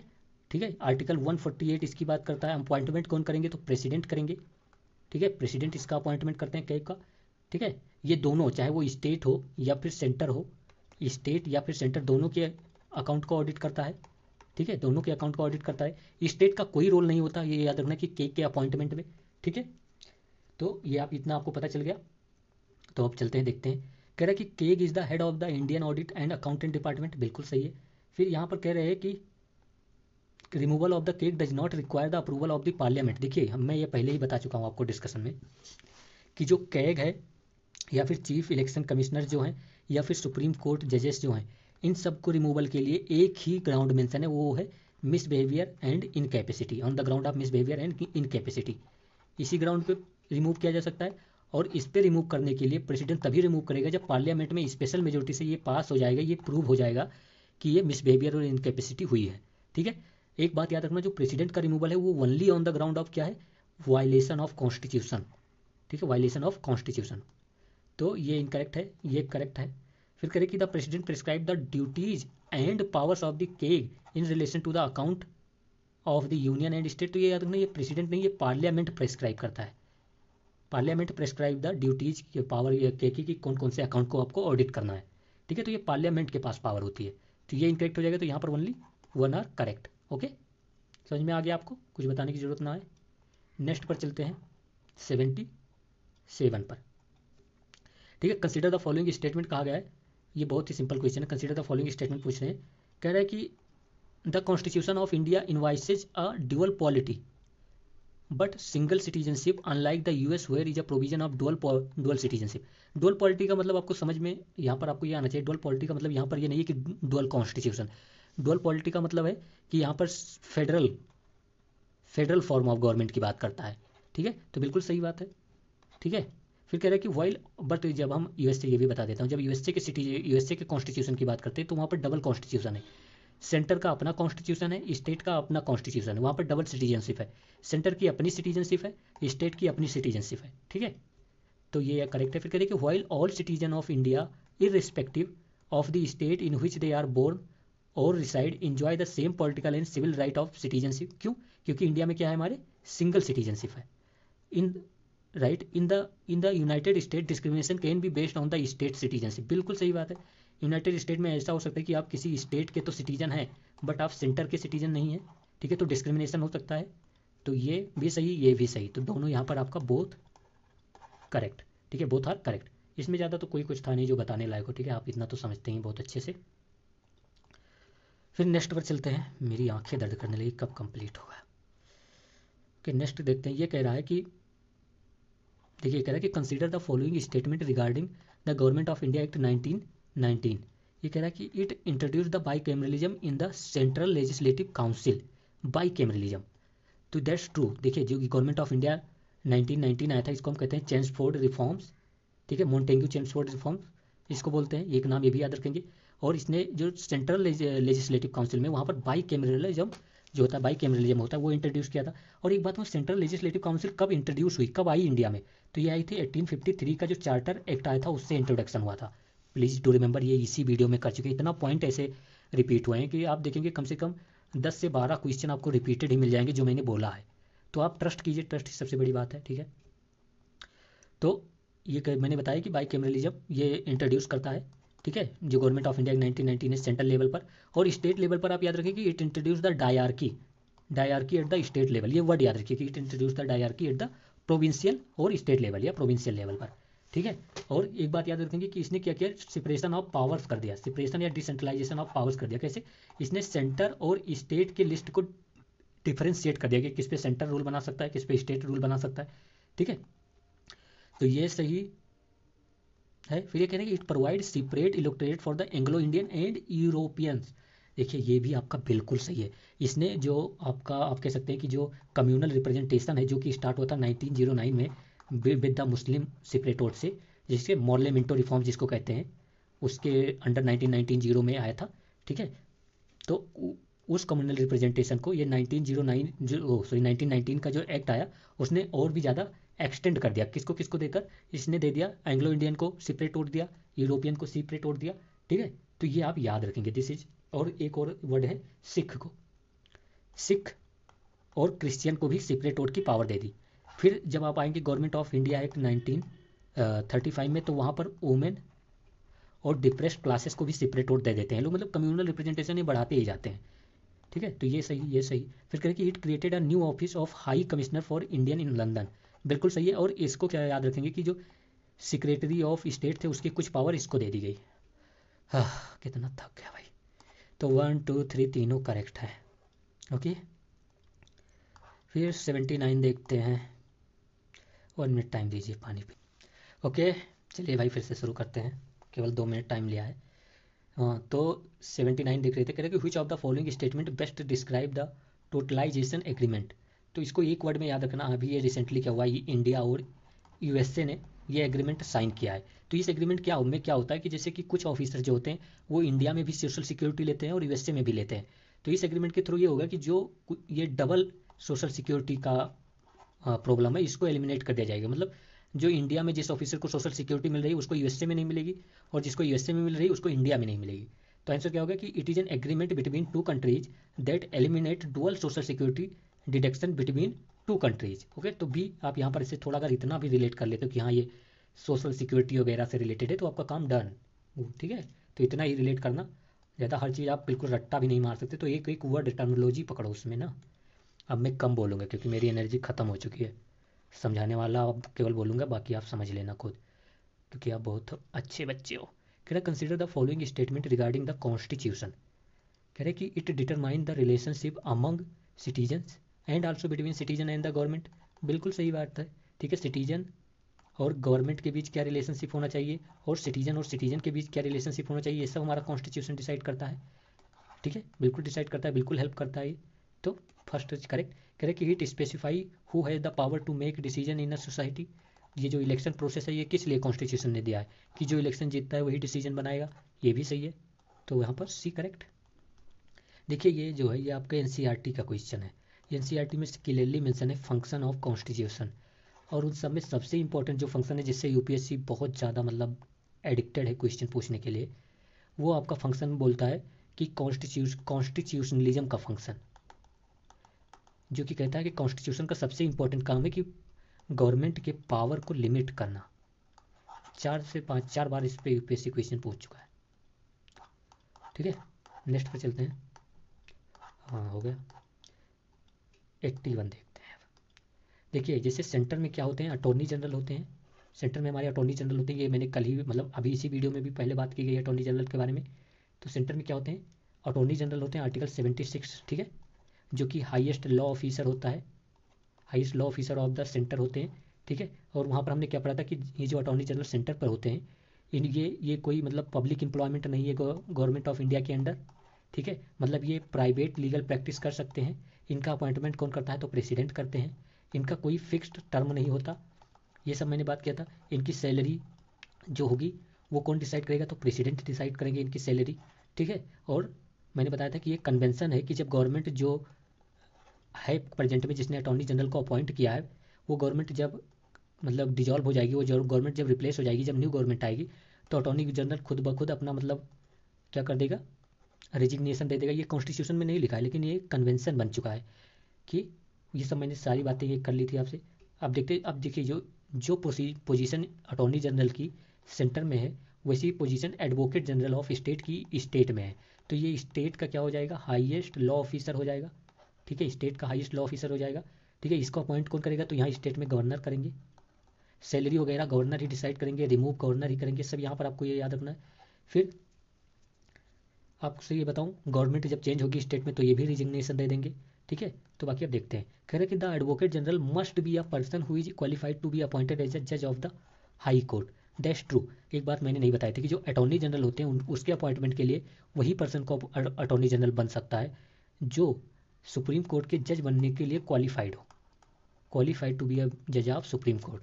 तो एडवोकेट जनरल बनने के लिए स्टेट में क्या होना चाहिए कि हाई कोर्ट, ये याद रखना, यहाँ पर यूपीएससी सुप्रीम कोर्ट कर देगा नहीं, हाई कोर्ट के जज बनने के लिए क्वालिफाइड होने चाहिए। तो हाई कोर्ट के जज बनने की क्वालिफिकेशन भी देख लेते हैं क्या होती है। वो आपकी क्या होती है कि पहली बात कि वो सिटीजन होना चाहिए जो भी हो, ठीक है। फिर और क्या होना चाहिए, मतलब सिटीजन ऑफ इंडिया, कहीं का भी नहीं, सिटीजन ऑफ इंडिया होना चाहिए। और उसने एटलीस्ट क्या हुआ कि 10 ईयर्स कोई जुडिशियल ऑफिस को संभाला हो, तो जुडिशियल ऑफिसर रहा हो एटलीस्ट 10 ईयर्स, या फिर 10 ईयर्स उसने हाई कोर्ट में एडवोकेट रहा हो। तो ये क्वालिफिकेशन होती है जज ऑफ द हाई कोर्ट बनने के लिए, और यही क्वालिफिकेशन है आपका एडवोकेट जनरल ऑफ स्टेट बनने के लिए, ठीक है। याद रखना यहाँ पर कोई मिनिमम एज नहीं है, चाहे हाई कोर्ट का जज बनने के लिए या सुप्रीम कोर्ट का जज बनने के लिए या चीफ इलेक्शन कमिश्नर बनने के लिए, कोई भी इन सब में मिनिमम एज नहीं दी गई है, प्लीज डू रिमेंबर, ओके। तो क्या है देखिए यहाँ पर, तो ये सही है। फिर कहें कि the remuneration and condition of the service are determined by the legislative, नहीं, गवर्नर के द्वारा, गवर्नर डिसाइड करेगा इनका। अटॉर्नी जनरल का कौन डिसाइड करेगा, तो प्रेसिडेंट, ठीक है। तो ये इनकरेक्ट। फिर यहाँ पर कह रहे हैं कि she or he hold the office at the pleasure of the governor, बिल्कुल सही बात है। तो यहाँ पर ओनली 2 स्टेटमेंट करेक्ट है। नेक्स्ट पर चलें अब, इसमें और कुछ बताना ही नहीं है तो नेक्स्ट पर ही चलते हैं, ठीक है।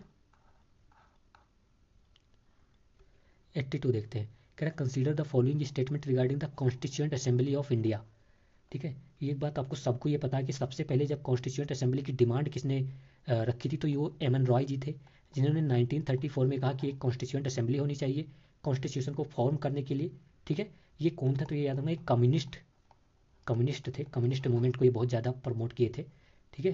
तो ये याद रखना, फर्स्ट करेक्ट है।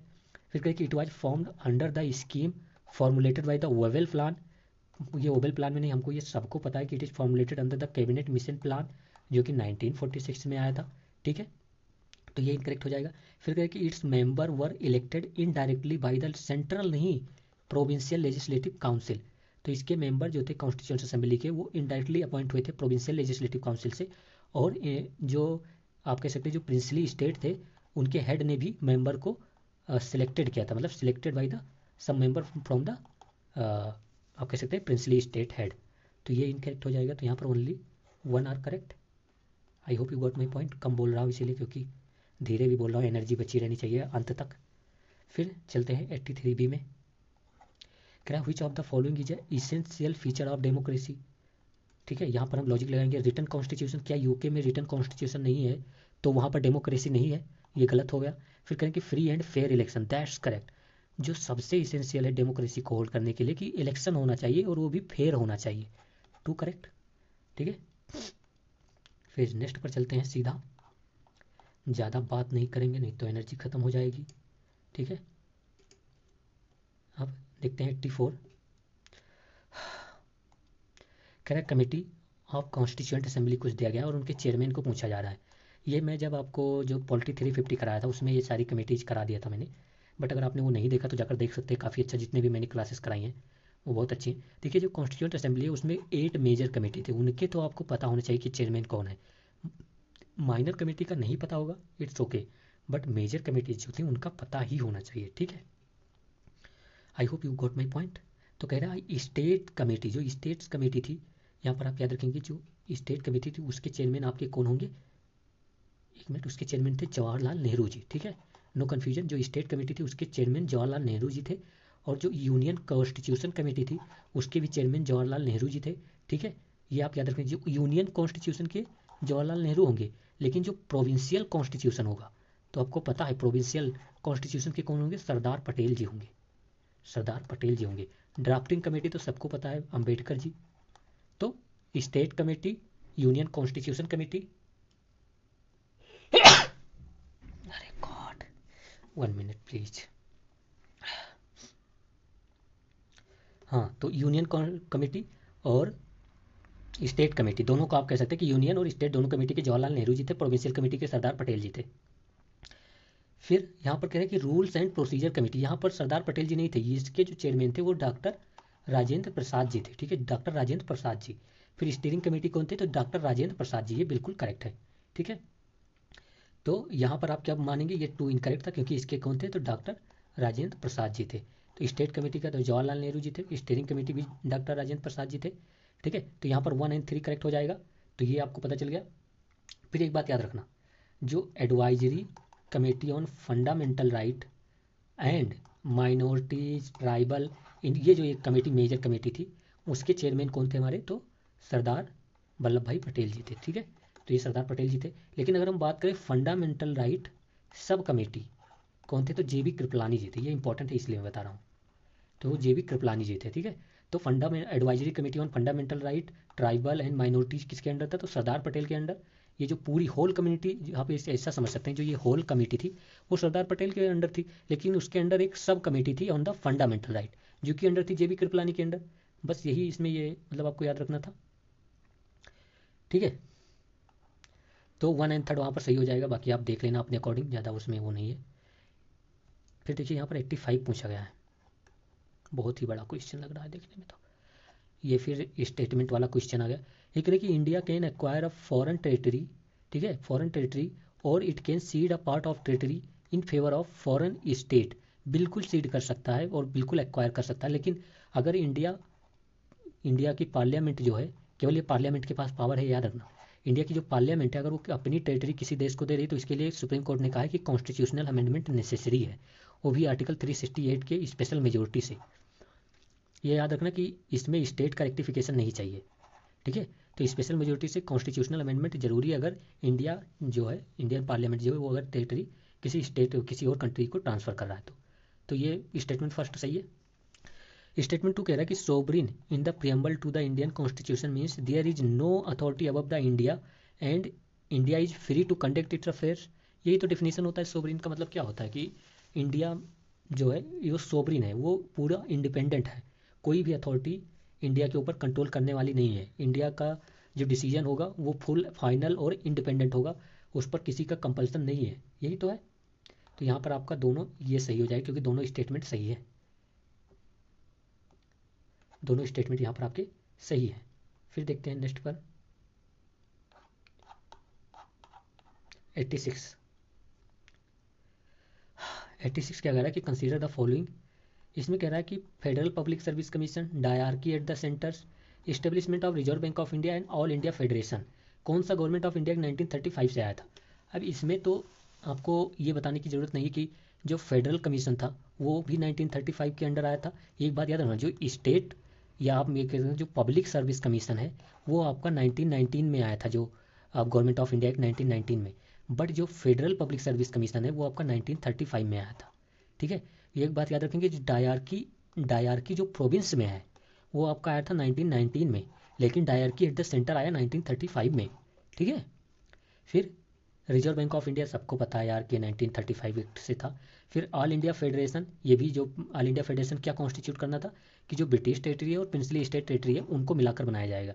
लेकिन ये याद रखना कि ये कभी भी फोर्स नहीं हुआ, ये कभी बना ही नहीं, क्योंकि प्रिंसली स्टेट ज़्यादा मोटिवेट ही नहीं थे कि ये करना है। तो ये सही, ये सही, ये सही, ये सही, सब गवर्नमेंट ऑफ इंडिया 1935 के प्रोविजंस थे। ठीक है, मैंने ये पहले बता दिया कि गवर्नमेंट ऑफ इंडिया 1935 में जो ये प्रोविंस लेवल पर ऑटोनोमी दे दी गई थी, provincial autonomy government of India act 1935 में दे दिया था। प्रोविंशियल ऑटोनोमी, या आप कह सकते हैं रिस्पॉन्सिबल गवर्नमेंट की बात की गई है, रिस्पॉन्सिबल गवर्नमेंट फॉर्म कर दिया गया था प्रोविंस लेवल पर, बट सेंटर में क्या डायरकी लेकर आ गई।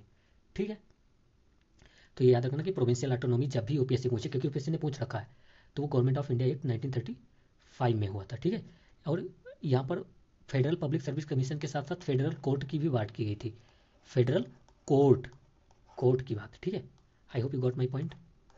फिर नेक्स्ट पर चलते हैं, यहाँ पर डी सही था, आपको बता चुका हूँ मैं। ठीक है, अब देखते हैं फिर कह रहा है कि how many of the following are not a fundamental duties under part 4 A of the Indian constitution है। ओके, 1 मिनट देना टाइम भाई, थोड़ा रेस्ट कर दो। ओके, 87 देख रहे थे, देखते हैं। कह रहा है कि how many of the following are not fundamental duties under the article 4 A of the Indian constitution, not पूछा हुआ है। ठीक है, हमें पता है कि fundamental duties 42 constitutional amendment act से इनकॉर्पोरेट की गई। स्वर्ण सिंह कमेटी थी, ये बार बार रिवीजन करना है। सरदार स्वर्ण सिंह कमेटी के रिकमेंडेशन से कितने फंडामेंटल ड्यूटीज तो सरदार स्वर्ण सिंह की कमेटी से इनकॉर्पोरेट हुई थी, ओनली 10। 11th जो फंडामेंटल ड्यूटीज है वो 86 कॉन्स्टिट्यूशनल अमेंडमेंट से है, जो एजुकेशन से रिलेटेड है। ठीक है, इतना आपको पता हो चल गया। फंडामेंटल ड्यूटीज जो हैं वो इन्फोर्सिबल नहीं है और ये ओनली सिटीजन के लिए होती हैं, फॉरनर के लिए नहीं। ठीक है, फिर करें कि इसमें कौन सा पार्ट नहीं है, तो to safeguard the public property and abjure violence, ये फंडामेंटल ड्यूटीज का पार्ट है। फिर करेंगे to renounce practice derogatory to the dignity of the human and promoting the brotherhood and harmony, ये भी फंडामेंटल ड्यूटीज का पार्ट है। ठीक है, फिर करेंगे to create opportunity for the healthy development of children. देखिए जो हेल्दी डेवलपमेंट ऑफ चिल्ड्रन है वो आर्टिकल 39 का पार्ट है, ना कि फंडामेंटल राइट का। ठीक है, तो ये था, बट ये डीपीएसपी हो गया ना आर्टिकल 39, ये डीपीएसपी का पार्ट है। फिर करेंगे promotion of international peace and securities, ये मैंने कल ही आपको बता दिया था कि ये इतना इंपॉर्टेंट आर्टिकल है। ये आर्टिकल 51 है डीपीएसपी का। ठीक है, बहुत इंपॉर्टेंट है। और एक और आर्टिकल कौन सा 50, जो कि कहता है कि लेजिस्लेचर को एग्जीक्यूटिव से सेपरेट करो। ठीक है, तो ये कुछ आर्टिकल है जिसको आपको याद ही रखने चाहिए, बहुत इंपॉर्टेंट है। तो यहाँ पर आपका ओनली 2 करेक्ट हो जाएगा। नेक्स्ट पर चलते हैं। अब ये देखिए 88 पूछा गया कि consider the following statement with reference to the green fuel alliance in India. देखिए ये अलायंस डेनमार्क और इंडिया के बीच हुआ था। ठीक है, इसका ऑब्जेक्टिव क्या है कि ग्रीन फ्यूल को या सस्टेनेबल फ्यूल को जो है फ्यूल को प्रमोट करना है, सस्टेनेबल फ्यूल को प्रमोट करना है। ठीक है, ग्रीन फ्यूल को प्रमोट करना है, और इंडिया और डेनमार्क के बीच था। तो ये कह रहे हैं कि पार्टनरशिप इंडिया और यूएई का है, तो नहीं है। कह रहे हैं कि इसमें इंपोर्ट ऑफ क्रूड ऑयल कम करना है, तो नहीं। केवल देखो ग्रीन फ्यूल को प्रमोट करना है, ग्रीन फ्यूल को प्रमोट करना है और रिसर्च एंड डेवलपमेंट करना है ग्रीन फ्यूल में। बट उसमें इसे एक्सप्लिसिटली नहीं मेंशन है कि इसका ऑब्जेक्टिव है कि बेस्ट, और कह रहा है कि बेस्ट एशियन कंट्रीज से, मतलब पूरे वर्ल्ड से नहीं, बेस्ट एशियन कंट्रीज से ही हमारी दुश्मनी है, ऐसा डेरोगेटरी वर्ड नहीं। तो इनकरेक्ट डी सही हो जाएगा। ठीक है, फिर देखते हैं 1947 जो इंडियन इंडिपेंडेंस एक्ट 1947 था, उसके बारे में नॉट करेक्ट पूछा गया है। तो ये कह रहे हैं कि it abolish the office of the secretary of the state and transfer its function to the governor. नहीं, गवर्नर जनरल ने कॉमनवेल्थ को ट्रांसफर कर दिया था। अगर आपको पता है तो सेक्रेटरी ऑफ द स्टेट तो इस एक्ट से तो अबोलिश हो गई थी ऑफिस, लेकिन उसकी पावर जो है वो कॉमनवेल्थ को ट्रांसफर हो गई थी। ठीक है, अब जैसे मैं बात करूँ प्रिवी काउंसिल की जो पावर थी वो किसको मिल गई थी, तो सुप्रीम कोर्ट ऑफ इंडिया को मिल गई थी। जो प्रिवी काउंसिल ऑफ लंदन में थी ना, हाईएस्ट जुडिशियल बॉडी थी, वो पावर ट्रांसफर हो गई थी सुप्रीम कोर्ट ऑफ इंडिया को। तो ऐसे पावर ट्रांसफर हुआ था उस समय। तो यही नॉट करेक्ट है। ठीक है, तो यही हमारा आंसर होगा, बाकी ये सारे ऑप्शन करेक्ट हैं। ठीक है, ये आप देख लेना अपने अकॉर्डिंग, मैं इसको नहीं कराऊंगा, जल्दी करते हैं। कह रहा है 90 क्या कह रहा है कि the government of India with approval of the president of India, government of India approval of the president of India has constituted the 16th finance commission. हाँ, 16th फाइनेंस कमीशन जो कॉन्स्टिट्यूट किया है प्रेसिडेंट जी ने, क्योंकि president की ये power होती है। ठीक है, वो कौन सा आर्टिकल है सबको पता है, 280 आर्टिकल होता है जिसमें फाइनेंस कमीशन के कॉन्स्टिट्यूशन की बात करता है। और ये कहता है कि प्रेसिडेंट एवरी 5 ईयर्स पर, या फिर अर्लियर भी, ये याद रखना अर्लियर वर्ड भी मेंशन है, अगर प्रेसिडेंट चाहे तो 4 ईयर्स में भी फाइनेंस कमीशन को कॉन्स्टिट्यूट कर सकता है। अच्छा, ये जो 16th फाइनेंस कमीशन है इसके चेयरमैन कौन है, अभी जो है जो इसके हेड है वो अरविंद पंगरिया साहब को लिया गया है, जो कि पहले नीति आयोग के, आप कह सकते हैं कि नीति आयोग में ऑफिसर थे। ठीक है, तो यहाँ पर आर्टिकल 280 हो जाएगा। नेक्स्ट पर चलते हैं 91 पर। कह रहा है कि द इलेक्शन कमीशन आर्टिकल 324, अगर पार्ट की बात करें इलेक्शन कमीशन की तो पार्ट 15th पार्ट। ठीक है, पता होना चाहिए ना। The election commission of India is responsible for the holding election to the panchayat and municipalities. No, इनका इलेक्शन कौन करता है, तो स्टेट इलेक्शन कमीशन करता है हेल्ड। अच्छा, स्टेट इलेक्शन कमीशन भी एक कॉन्स्टिट्यूशनल बॉडी है, कौन अपॉइंट करता है इनको, या तो ये गवर्नर करते हैं, लेकिन इनका रिमूवल जो है वो प्रेसिडेंट ही करेगा। गवर्नर के पास पावर नहीं है, governor of state can not remove the state election commission. ठीक है, और ये सेम अप्लाई होता है जब ये सेम अप्लाई होता है जब स्टेट पब्लिक सर्विस कमीशन को बोलते हैं, उसके भी चेयरमैन को अपॉइंट तो गवर्नर साहब करते हैं, लेकिन रिमूवल प्रेसिडेंट करेगा, गवर्नर के पास पावर नहीं होती।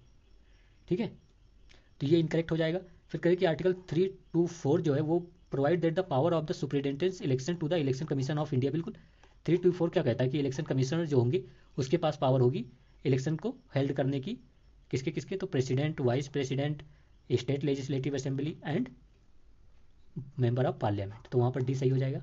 फिर ये देखते हैं 92 क्या कह रहा है। कह रहा है consider the following state benefits. कह रहा है कि above can be consider as a benefit of democracy, बताना है कि क्या है। मोर अकाउंटेबल होती है, बिल्कुल सही बात है, रिस्पॉन्सिबल और अकाउंटेबल गवर्नमेंट होती है डेमोक्रेसी में, पीपुल इसमें मालिक होते हैं लोग। तो कह रहे कि improve quality of decision making, that's also true. Fair decision होता है। फिर कहीं resolve conflict in better way than others, बिल्कुल सही बात है, कॉन्फ्लिक्ट भी अच्छे से रिजॉल्व होते हैं इसमें, तो यहाँ पर आपका ऑल थ्री हो जाएगा स्टेटमेंट, सब सही है, डेमोक्रेसी के बेनिफिट्स हैं। 93 पे चलते हैं। ये कह रहा है कि in context of Indian polity the union public service commission, जो यूपीएससी है, अगर हम यूपीएससी की बात करें तो ये हमारे पार्ट 14 में आता है। ठीक है, part 14 of the constitution talk about the UPSC. ठीक है, इतना तो पता ही होना चाहिए ना, पार्ट 14 में आता है ये। और यूपीएससी के जो चेयरमैन वगैरह हैं इनको अपॉइंट कौन करेगा, तो ये प्रेसिडेंट अपॉइंट करते हैं ना, चेयरमैन और मेंबर जो यूपीएससी के हैं प्रेसिडेंट अपॉइंट करता है। ठीक है, और यूपीएससी से आर्टिकल 315 से लेकर 323 तक आर्टिकल जो है यूपीएससी से ही रिलेटेड होते हैं। इसके बाद जब पार्ट 15 शुरू होता है तो 324 आ जाता है, इलेक्शन कमीशन ऑफ इंडिया, आपको तो ये पता ही होना चाहिए ना। ओके, तो इसमें पूछा गया है कि किस मैटर में यूपीएससी से जो है यूनियन पब्लिक सर्विस कमीशन से कंसल्ट लिया जाता है। तो ये एक बात ये याद रखना कि जो भी रिजर्वेशन से रिलेटेड मैटर है उसमें यूपीएससी का कंसल्टेशन नहीं होता, तो रिजर्वेशन के लिए आप यूपीएससी को नहीं, गवर्नमेंट की पावर होती है उसको बोलिए जो प्रॉब्लम है। ठीक है, फिर जो अगर यूपीएससी के किस मेंबर को अपॉइंट करना है किसको नहीं करना है, ये भी इसमें भी यूपीएससी का कोई कंसल्टेशन नहीं होता। ठीक है, चेयरमैनशिप या ट्रिब्यूनल के भी केस में कि किसको अपॉइंट करना है ट्रिब्यूनल का चेयरमैन, इसमें भी यूपीएससी का कोई कंसल्टेशन नहीं होता। तो यूपीएससी का किस में होता है, रिक्रूट करने में किसी भी सिविल सर्विस के वाले मैटर्स में। ठीक है, तो all matter relating to method of recruitment to civil service is consulted by the central government from the UPSC. ठीक है, तो यहाँ पर आपका क्या हो जाएगा, ओनली 3। नेक्स्ट पर चलते हैं, 1 मिनट। ओके, नेक्स्ट पर ये देखिए, यहाँ पर दिया गया 94 नंबर क्वेश्चन पूछ रहे हैं कि रिसेंटली क्या हुआ है कि रीस्ट्रक्चरिंग हुई है कोल कंट्रोलर ऑर्गेनाइजेशन की। ठीक है, कोल कंट्रोलर ऑर्गेनाइजेशन की, तो किसने ये रीस्ट्रक्चरिंग की है, तो ये मिनिस्ट्री ऑफ फाइनेंस ने। ठीक है, यह लिखा भी है यहाँ पर मिनिस्ट्री ऑफ फाइनेंस के द्वारा। In this context consider the following function of the coal controller organisation. देखिए यहाँ पर फंक्शन पूछा गया, तो जितने भी कोल से रिलेटेड फंक्शन होंगे वो इसी के ऑर्गेनाइजेशन के फंक्शन होंगे। ठीक है, और कोल कंट्रोलर ऑर्गेनाइजेशन किसके अंडर आएगा, तो मिनिस्ट्री ऑफ कोल जो है उसके अंडर आएगा। ठीक है, तो इसके फंक्शन क्या है, एक ये अपीलेट अथॉरिटी है जहाँ पर कोई मतलब कंज्यूमर के रिलेटेड डिस्प्यूट होते हैं, ये सही है। फिर कह कि ये रेगुलेट करता है कि कोल को कैसे डिस्पोज करना है, क्या आउटपुट होगा, ये भी सही है। ठीक है, रेगुलेट पूछ रहा है वो। फिर कह रहे कि ये ग्रांट ओपनिंग और reopening of the permission of the coal mine, ये भी सही है आपका। और कह रहे कि submission of the monthly data government और किसी को भी, तो ये भी सही है। तो यहाँ पर ऑल डी सही हो जाएगा आपका। फिर 95 देखिए, 95 कह रहे हैं कंसिडर द फॉलोइंग। इसमें कह रहे हैं कि children of foreign diplomat posted in India, enemy aliens और चिल्ड्रन ऑफ इलीगल माइग्रेंट, कह रहे हैं कि कौन से सिटीजन्स हो जाएंगे बाई बर्थ इन इंडिया में।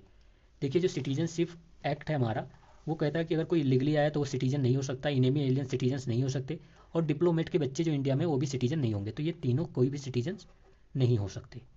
ठीक है, I hope you got my point. Next देखते हैं। ओके, अब ये 96 देखते हैं। क्या रिसेंटली इंडियन मेट्रोलॉजिकल जो आईएमडी सीधा बोल देते हैं 150 ईयर, जो 150 साल पूरा हुआ इसका इस्टेब्लिशमेंट से। तो ये कब इस्टेब्लिश हुआ था, अराउंड 1875 जाता है ना, सी सेट लगाओ, तो 1875 में इस्टेब्लिश हुआ था इसका मतलब। तो इसके बारे में बताना है। कह रहे कि ये एक नोडल एजेंसी है जो अर्थक्वेक को एक्टिविटी को मॉनिटर करती है। देखिए अर्थक्वेक जो एक्टिविटी है मॉनिटर करने के लिए, ठीक है, वो आपका मॉनिटर करता है कि नेशनल सेंटर ऑफ सिस्मोलॉजी। ठीक है, नेशनल सेंटर ऑफ सिस्मोलॉजी जो है वो मॉनिटर करती है अर्थक्वेक एक्टिविटीज़ को। ये नोडल एजेंसी नहीं है उसके लिए। ठीक है, हेल्प अगर ऐसा बोलता कि ये हेल्प द अर्थक्वेक मॉनिटरिंग में हेल्प करता है तो बिल्कुल करेगा, लेकिन ये नोडल एजेंसी नहीं है, मेन एजेंसी नहीं है। मेन एजेंसी एक सेपरेट एजेंसी है, वो है।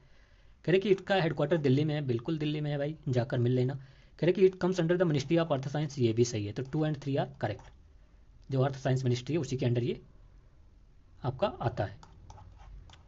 फिर फाइनेंशियल इमरजेंसी की बात करते हैं। सबको पता है article 360 talk about the financial emergency, जो कि अब तक भगवान की दुआ से कभी नहीं लगा है इंडिया में, कभी भी फाइनेंशियल इमरजेंसी इंडिया में नहीं लगी है। ठीक है, तो फाइनेंशियल इमरजेंसी कौन लगा सकता है, प्रेसिडेंट। प्रेसिडेंट प्रोक्लेम कर सकता है फाइनेंशियल इमरजेंसी। ठीक है, बाहर से आवाज़ आ रही होगी, 1 मिनट। ठीक है, तो अभी तक हमारे फाइनेंशियल इमरजेंसी नहीं लगी। तो कह रहा है कि once approved by the parliament the financial emergency continue indefinite period. बिल्कुल सही है। फाइनेंशियल इमरजेंसी में जो रिपीटेड अप्रूवल नहीं चाहिए पार्लियामेंट का, ये याद रखना कि in financial emergency no repeated approval is required. जैसे हम नेशनल इमरजेंसी में देखते थे कि 6 मंथ पे, एवरी 6 मंथ पे पार्लियामेंट का अप्रूवल चाहिए, लेकिन फाइनेंशियल इमरजेंसी में कोई रिपीटेड अप्रूवल नहीं चाहिए। Please do remember this thing, ठीक है। वह एक टाइम पर, मतलब जैसे एक बार जब विदिन 2 मंथ एक बार इसको अप्रूव कर दिया गया, उसके बाद कोई भी रिपीटेड अप्रूवल नहीं चाहिए, ठीक है। जब तक मन तब तक कंटिन्यू रखो, तो ये सही है। फिर कहे कि the satisfaction of the president जो है कि डिक्लेयर कर दे financial emergency is not questionable in any court, मतलब ये कह रहे हैं कि कोई जुडिशियल रिव्यू नहीं है। भाई बिल्कुल है, क्योंकि जुडिशियल रिव्यू आपका क्या है, आपको पता है कि इट्स अ बेसिक स्ट्रक्चर, और जब बेसिक स्ट्रक्चर है तो कोई भी लॉ होगा उस पर जुडिशियल रिव्यू लगेगा ही लगेगा, तो ये इनकरेक्ट है। फिर कहे कि resolution to revoke financial emergency require approval of the Lok Sabha by simple majority. यहाँ पर आप एक बात देखेंगे कि जो अगर फाइनेंशियल इमरजेंसी को अगर अप्रूव करना है तो एक बार अप्रूवल चाहिए 2 मंथ पर, ठीक है। एक बार अप्रूवल चाहिए, वो भी 2 मंथ पर पार्लियामेंट से, ठीक है, पार्लियामेंट से अप्रूवल चाहिए। लेकिन अगर उस इमरजेंसी को ख़त्म करना है तो कोई भी अप्रूवल नहीं चाहिए, केवल प्रेसिडेंट कभी भी रिवोक कर सकता है, कभी भी ख़त्म कर सकता है, ये आप बात याद रखेंगे, ठीक है। तो ये करेक्ट, ये इनकरेक्ट, ये इनकरेक्ट। कह रहे कि no financial emergency has been declare so far, तो ये बिल्कुल सही है। तो 1 और 4 यहाँ पर आपका 1 और 4 सही है, ठीक है। बाकी इसमें ऐसा कुछ नहीं था जो आपको बताना है, वही बस रिपीटेड अप्रूवल वगैरह याद रखोगे तो बात हो जाएगी कि नहीं चाहिए। फिर देखिए 98 कह रहा है कंसीडर द फॉलोइंग स्टेटमेंट, पूछा कि how many above are reason for the elephantine size of constitution. Elephantine मतलब लार्जर साइज, या लेंदी क्यों है इतना हमारा कॉन्स्टिट्यूशन, ठीक है। तो पहला कह रहा है कि क्योंकि गवर्नमेंट ऑफ इंडिया एक्ट जो था वो खुद में बहुत बड़ा था, बिल्कुल सही बात है। ये बहुत सारे provision government of India act से लिए हैं, मैंने आज ही आपको पढ़ा है। जैसे इमरजेंसी प्रोविजन हो गया, गवर्नर की जो ऑफिस है उसका प्रोविजन है, ऑफिस ऑफ गवर्नर्स हो गए, ठीक है। पूरा एडमिनिस्ट्रेटिव प्रोविजन जो है वो भी लिया गया है यहीं से, ठीक है। तो ये सब आप याद रखेंगे, ठीक है। तो सही है। कह रहा है कि single constitution for both centre and state, ये भी सही है। फिर कह रहे हैं कि catering the needs of huge population density या पॉपुलेशन ऑफ कंट्री। देखिए पॉपुलेशन से और लेंदी होने का कॉन्स्टिट्यूशन से कोई रिलेशन नहीं है, ठीक है। अगर ऐसा बोलता कि catering the need of the huge geographical diversity, तब ये सही हो जाता, तभी आपका सही हो जाता। बाहर से बहुत आवाज़ आ रही होगी, बट ये यहाँ पर क्या 1 और 2 ही केवल करेक्ट है, ओनली 1 और 2 करेक्ट है यहाँ पर, ठीक है। फिर 99 खत्म ही कर देते हैं, फिर कुछ देखेंगे आप। कह रहे कि how many of the following element form part of the basic structure. शुरू से बताते आ रहा हूँ क्या बेसिक स्ट्रक्चर है क्या नहीं है, देखता हूँ आप कितना याद किए थे उस टाइम। मैंने बताया था कि स्टेकुलर करेक्टर बेसिक स्ट्रक्चर है, बिल्कुल है। Separation of powers between the legislature and executive basic structure है। Effective access to justice basic structure है। जुडिशियल रिव्यू बेसिक स्ट्रक्चर है। Independent of judiciary basic structure है, ठीक है। तो ये सब आपको ऐसे, मतलब मैंने ये सारे आपको एक ही बार में कितनी बार रिवाइज कराया था कि क्या बेसिक स्ट्रक्चर है क्या नहीं। अब ये एक बार तो बताया था welfare of the state basic structure है, ठीक है। फिर free and fair election basic structure है। Unity and integrity of nation basic structure है, ठीक है। Supremacy of constitution basic structure है, ठीक है। तो ये सब आप ऐसे याद रख सकते थे। फिर रिट ज्यूरिडिक्शन जो है बेसिक स्ट्रक्चर। सोशलिस्ट स्टेट, ये अभी तक सुप्रीम कोर्ट ने नहीं कहा कि बेसिक स्ट्रक्चर है, तो हम भी नहीं मानेंगे। तो यहाँ पर ओनली 4 इज बेसिक स्ट्रक्चर, ठीक है। तो ये याद रखना। आप देखते हैं लास्ट क्वेश्चन। कह रहा है कि with reference to the article 12 जो कि बात करता है कि व्हाट कॉन्स्टिट्यूट द स्टेट, तो किस किस को आप स्टेट मान सकते हो। तो state is not just like कि जो आप लिटरल मीनिंग में समझते हो कि ये स्टेट है वो स्टेट है, जैसे स्टेट ऑफ यूपी, ये सब नहीं। स्टेट एक बहुत ब्रॉड टर्म है, उसमें सभी ये ऑफिस आ जाते हैं। जैसे कौन से, parliament, legislature of the state, Rajya Sabha, president, prime ministers, ठीक है, म्यूनसिपालिटीज, पंचायत, आरबीआई, ठीक है, आरबीआई हो गया, ओएनजीसी हो गया, ठीक है, यूपीएससी हो गया, ये सब स्टेट हैं, ठीक है। यूनियन एग्जीक्यूटिव, ये सारे स्टेट के पार्ट होते हैं। तो all statement are correct, okay okay. तो यहाँ पर आपका हो गया ये। बहुत मेहनत लगी है, प्लीज़ एक बार तो किसी एक स्टूडेंट को, अपने फ्रेंड को एटलीस्ट शेयर करना ही करना, ठीक है। और इसको कंटिन्यू रखना है, और टेस्ट सीरीज का कि नहीं ये बता देना, क्योंकि पॉलिटी का मुझे कराना था इसलिए मैंने आपको करा दिया, ठीक है। बाकी बताइए कि और टेस्ट सीरीज कराना है कि नहीं, और हाँ एक को तो शेयर करना ही करना। जय हिंद, जय भारत।